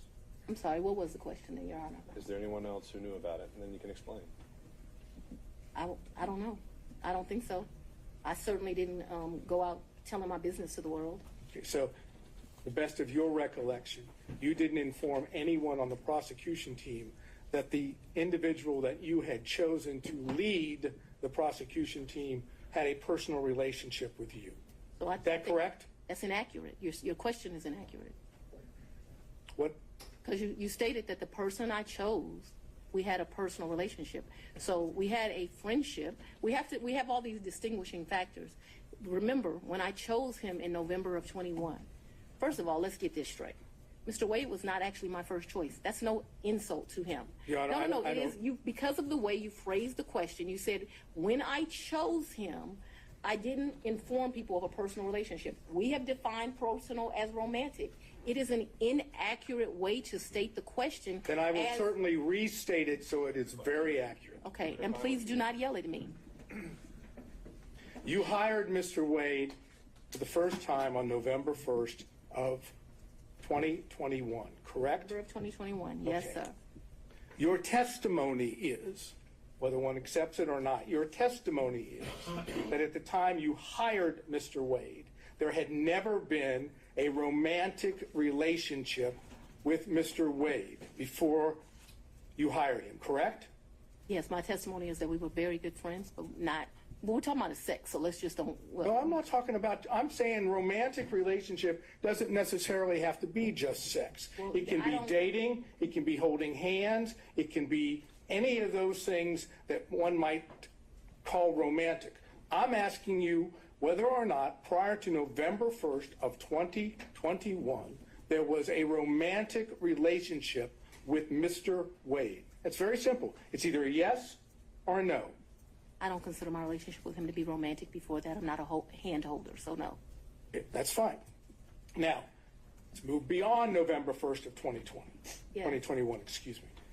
If I understand your testimony, there was no romantic relationship with Mr. Wade until early in 2022, whether it be January or February or March, early in 2022, correct? I would say sometime between February and April. Yes, sir. All right. Now I'm asking you about that time period when it became romantic. Yes, Okay? sir. Thank you. Okay. You didn't see the need, if I understand, to tell any of the people on the prosecution team when you had established a romantic relationship with Mr. Wade that the lead prosecutor, that is the man that was basically giving orders to others, was dating or having a romantic relationship with you, correct? I'm going to object to relevance at this point, Your Honor. It's not Say no relevant. relevance.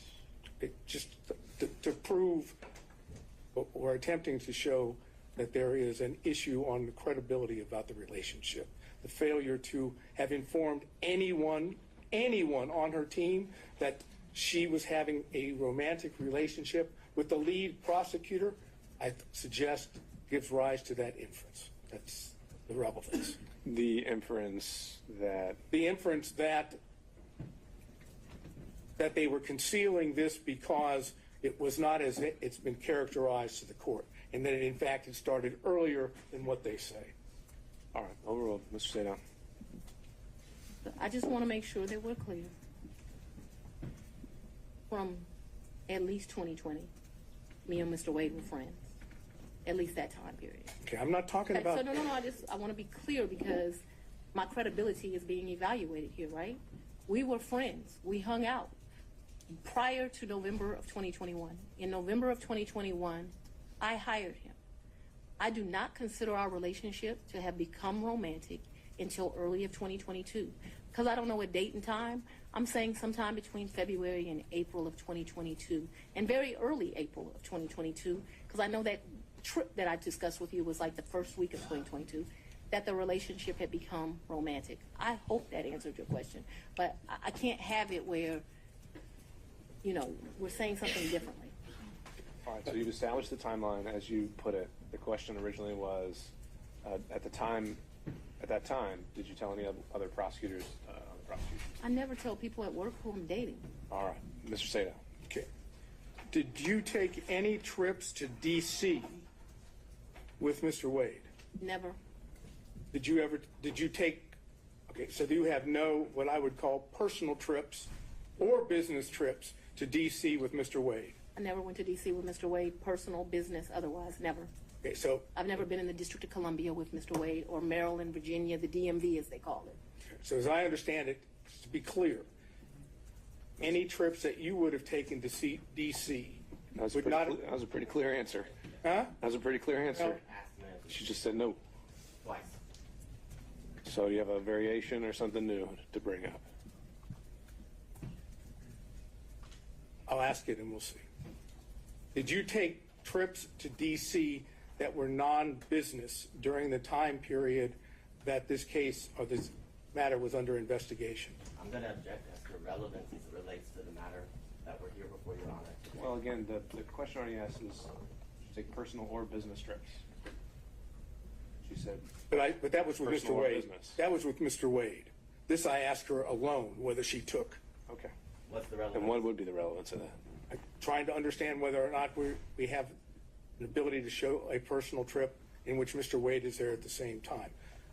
I understand her answer, okay? I understand her answer, but we have documents, we have records that, Your Honor, I'm going to object to the documents and things that Well, this could be something that's maybe not part of the record yet, but if he has I think there have been other things discussed in this case, and they have evidence that Mr. Wade may have been in D.C. at the same time. If you want to ask about that exact specific date, Mr. Sadon, you can do that. I would just reference to the court that that was not asked of Mr. Wade. Anything about any trips to D.C. Sure. And so that's going to limit its merit and impact and on credibility. So Mr. Sadon, ask the question. So I understand your testimony is you never took a trip to D.C. with Mr. Wade. That's correct. Personal or business. That's correct. Were you ever in D.C. at the same time as Mr. Wade? I was not. On personal or business? No, me and Mr. Wade have not been to D.C. at the same time. However, since Mr. Wade has been on this case, he's been to D.C. Since Mr. Wade has been on to this case, I've been to D.C. What has not happened is we have not been in the District of Columbia at the same time. Now, the only thing I'm not sure about with what you asked me is if I've been to D.C. personally, because I got a lot of personal friends in that area, but I know that I have been to D.C. I did an interview at Howard University. I went to D.C. for that. Seems like I've been to D.C. one other time. Oh, I went to D.C. for the Global Summit. Actually, yeah, those were two separate trips. My next question is based on her opening the door, and therefore I'll just ask it, and Your Honor can decide whether or not it's appropriate. When you went to D.C., did you go to the White House? I did not go to the White House. No. Well, Apparently I'm going to get the answer anyhow. there you have it. Next question. Okay. You indicated your best recollection was that your relationship with Mr. Wade, the romantic relationship, ended, you left it in August of 2023. That sound right? That's the hard conversation. That's not the. We've covered this. Next question. And you characterized it as a tough conversation, correct? Yes. I'm not going to get into the conversation per We se. should. Well, if he doesn't want to, we won't go there. So, Mr. Sadon, next question. You know, it's kind of hard to say no when you've got that opportunity. But all I'm going to say is, was it pre-indictment in this case? So, We know the timeline that the indictment was delivered. okay, Well, but actually, and so that we're I'll give you clear, that. the Okay. physical relationship ended pre-indictment. And is that when you were talking about the tough conversation? But I'm not sure that the tough conversation didn't happen until after, but the physical relationship. So I'm sure if you ask Mr. Wade, because he's a male, he would say we ended June or July because physical contact ended then. Just in my mind, being a woman, it's over when you have that like hard conversation. I just think women and men think differently. And I think the answer, Mr. Sadon, to your question was she's not sure whether it was before or after the indictment. Well, I'm not sure that that was her answer, but let's see if I can get specific. That is what I said. That's what I said. I'll let you. Next question, Mr. Sadon. If you need to clarify. Want to say one more? The romantic relationship ended before the indictment was returned, yes or no? To a man, yes. Well, to a man, yes. To you, no? She's explained this, Mr. Sadon. She's explained this. And did the forthcoming indictment have anything to do with that? Ooh. Or was it just a coincidence? Mr. Let's go on and have the conversation. I've just asked you whether or not it was a coincidence. Had absolutely nothing to do with this. It's interesting that we're here about this money. Mr. Wade is used to women that, as he told me one time, the only thing a woman can do for him is make him a sandwich. We would have brutal arguments about the fact that I am your equal. I don't need anything from a man. A man is not a plan. A man is a companion. And so there was tension always in our relationship, which is why I would give him his money back. I don't need anybody to foot my bills. The only man who's ever foot my bills completely is my daddy. Is there anything else you would like to add to that? No. Sure. But I'm sure we'll talk about it further. No, we're not going to talk about it further. All right, no back and forth, Mr. Sadon. Next question. My next question is something that that has to do with what I've characterized as the church speech. Let me just tell you what the question is, because I know that's not something. Preserve it for the record. Huh? You can preserve the questions for the record, but then we'll move on. That's correct. Thank you. When you gave what I've referred to as the Martin Luther King weekend church speech. You know what I'm referring to. A great honor of mine. That's a historic African-American church. Yes, I do. Okay. Did you have handwritten notes with you that you were reading from during the speech? And on second thought, Mr. Sadov, because you might have a number of questions about this, why don't we just bullet point what you would want to cover on this to preserve for the record, and then we'll move on to the next topic. Okay. Since I had laid out before that the forensic misconduct isn't a So subject do of the I evidentiary not hearing. get an answer for that? That's right. Okay. Did you read your speech? Well, no, Mr. Sadov, for everything related to any forensic Oh, you just want me to misconduct stay out claims, of it now? We're just not, we can do it in a bullet form if you just want to cover what you would have asked, but it's not in a question and answer format. Okay, so I should do that at this point or do it Sure. when you're ready? We can do it right now, so it's fresh on I'm going to ask her about, did she prepare the speech? Did she have notes on the speech? Did she read the speech? When did she do this? When did she write the speech?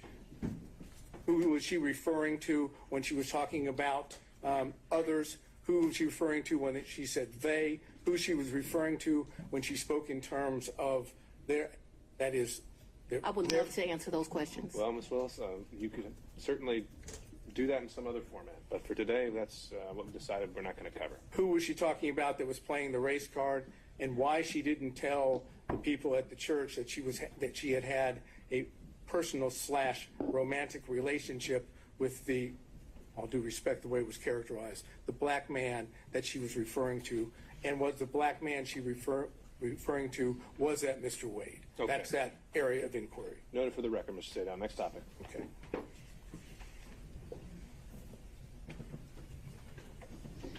I realize that you've testified that you have no records that with regard to cash payments, Yes. correct? Would your bank records reflect that you withdrew cash from your bank accounts during the time period of 2020, 2021, 2022, or 2023? I'm not asking you, I'm just asking whether they would reflect that you withdrew cash from any of your bank accounts. So the exact amounts? No, just But yeah, that you did. Of course, I withdrew money throughout that time period, throughout my life. I withdrawn money from the bank. Yes, of course. Talking about cash from, that is, that you go to a Cash, bank right. or you go to an ATM Cash. and you take cash out. Either that way, or you go to Publix and you overpay, or you go to another store and you overpay. So yes, both through that, yes, of course they would reflect that at times. Okay, and so those records, if we had them, would show that, correct? That throughout the course of my life, I took out money. I was very specific. I said Yes, during the course 2020. of that time period, I would have taken money out. Yes, So, do you have a problem with? I absolutely. Yes. You don't want the bank records to be made available for the court and the court alone. I'm going to object this to the relevance, and this has already been addressed earlier as it relates to other records. This is an improper line of questioning. He's doing it for the purpose of harassment. Right, Your Honor. I'm just going to sustain it on relevance. Mr. Sadov, that's something you want to follow up privately? You can do that. Okay. Last area, briefly. Yes, sir. You had contact with Mr. Wade in the year 2020, correct? Ooh, I had some contact with Mr. Wade. Would you explain when you say some contact? Please tell us, talking about 2020. I had some contact with Mr. Wade in 2020. One of the reasons your allegations are so preposterous, or Ms. Merchants that you have joined, is... Ma'am, No, no, I no, didn't no, ask you about the allegations. I asked you about your contact. That's all I ask you, okay? I appreciate that you want to say something, but I'm interested in, did you have contacts with Mr. Wade in 2020? And your answer so far has been yes, correct? very limited contact because Mr. Wade had a form of cancer that makes your allegations somewhat ridiculous. And I do appreciate the I'm not going characterization. to emasculate a black man, but I'm just telling you. I'm that sorry, what? I'm not going to emasculate a black man. Did you understand that?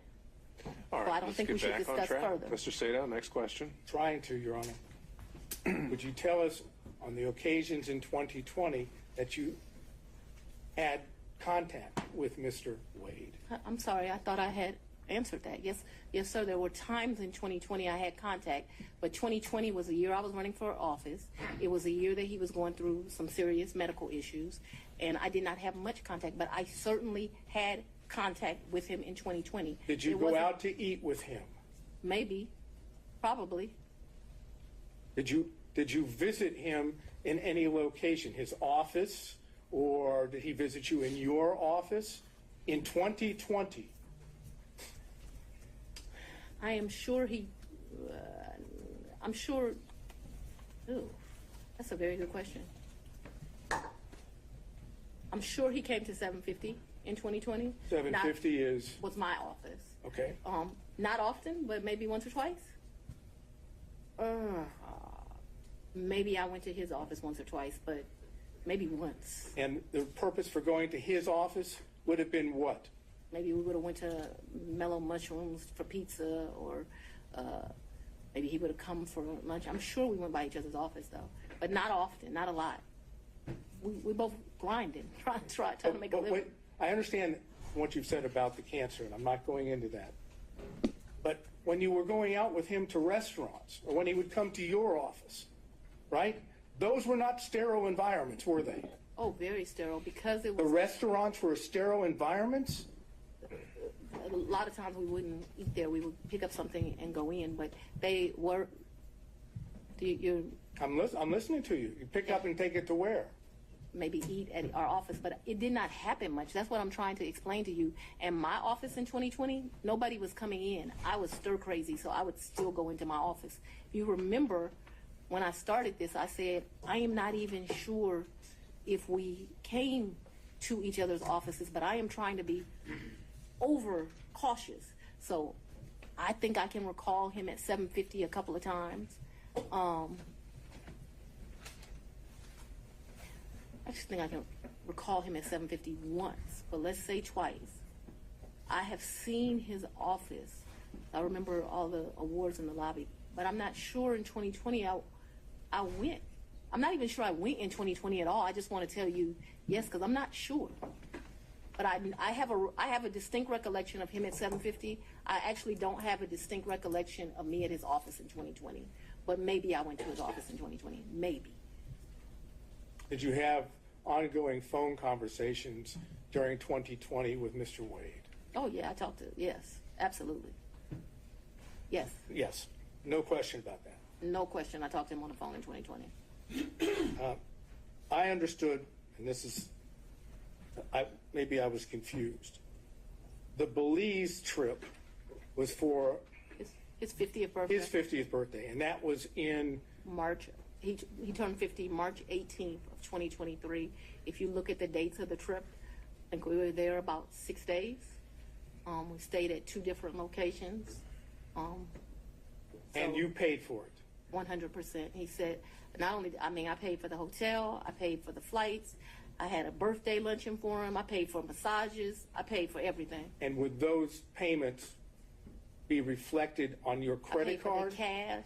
You paid them in cash? Cabs.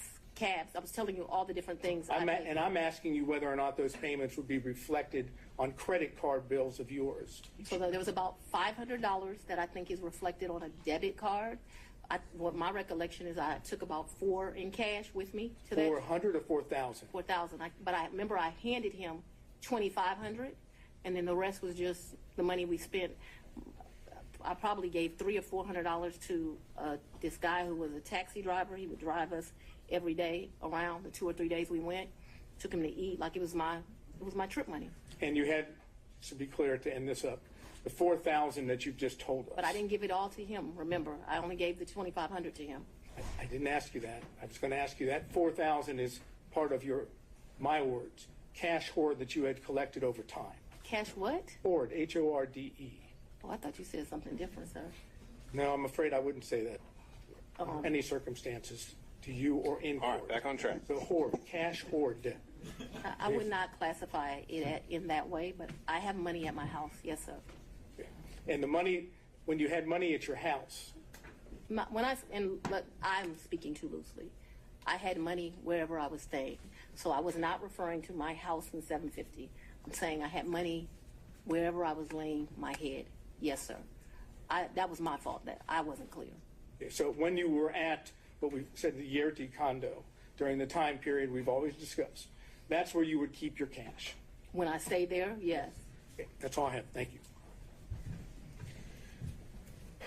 All right, I want to see if we can get through a few more defense counsel if possible before breaking for today. Mr. Stockton.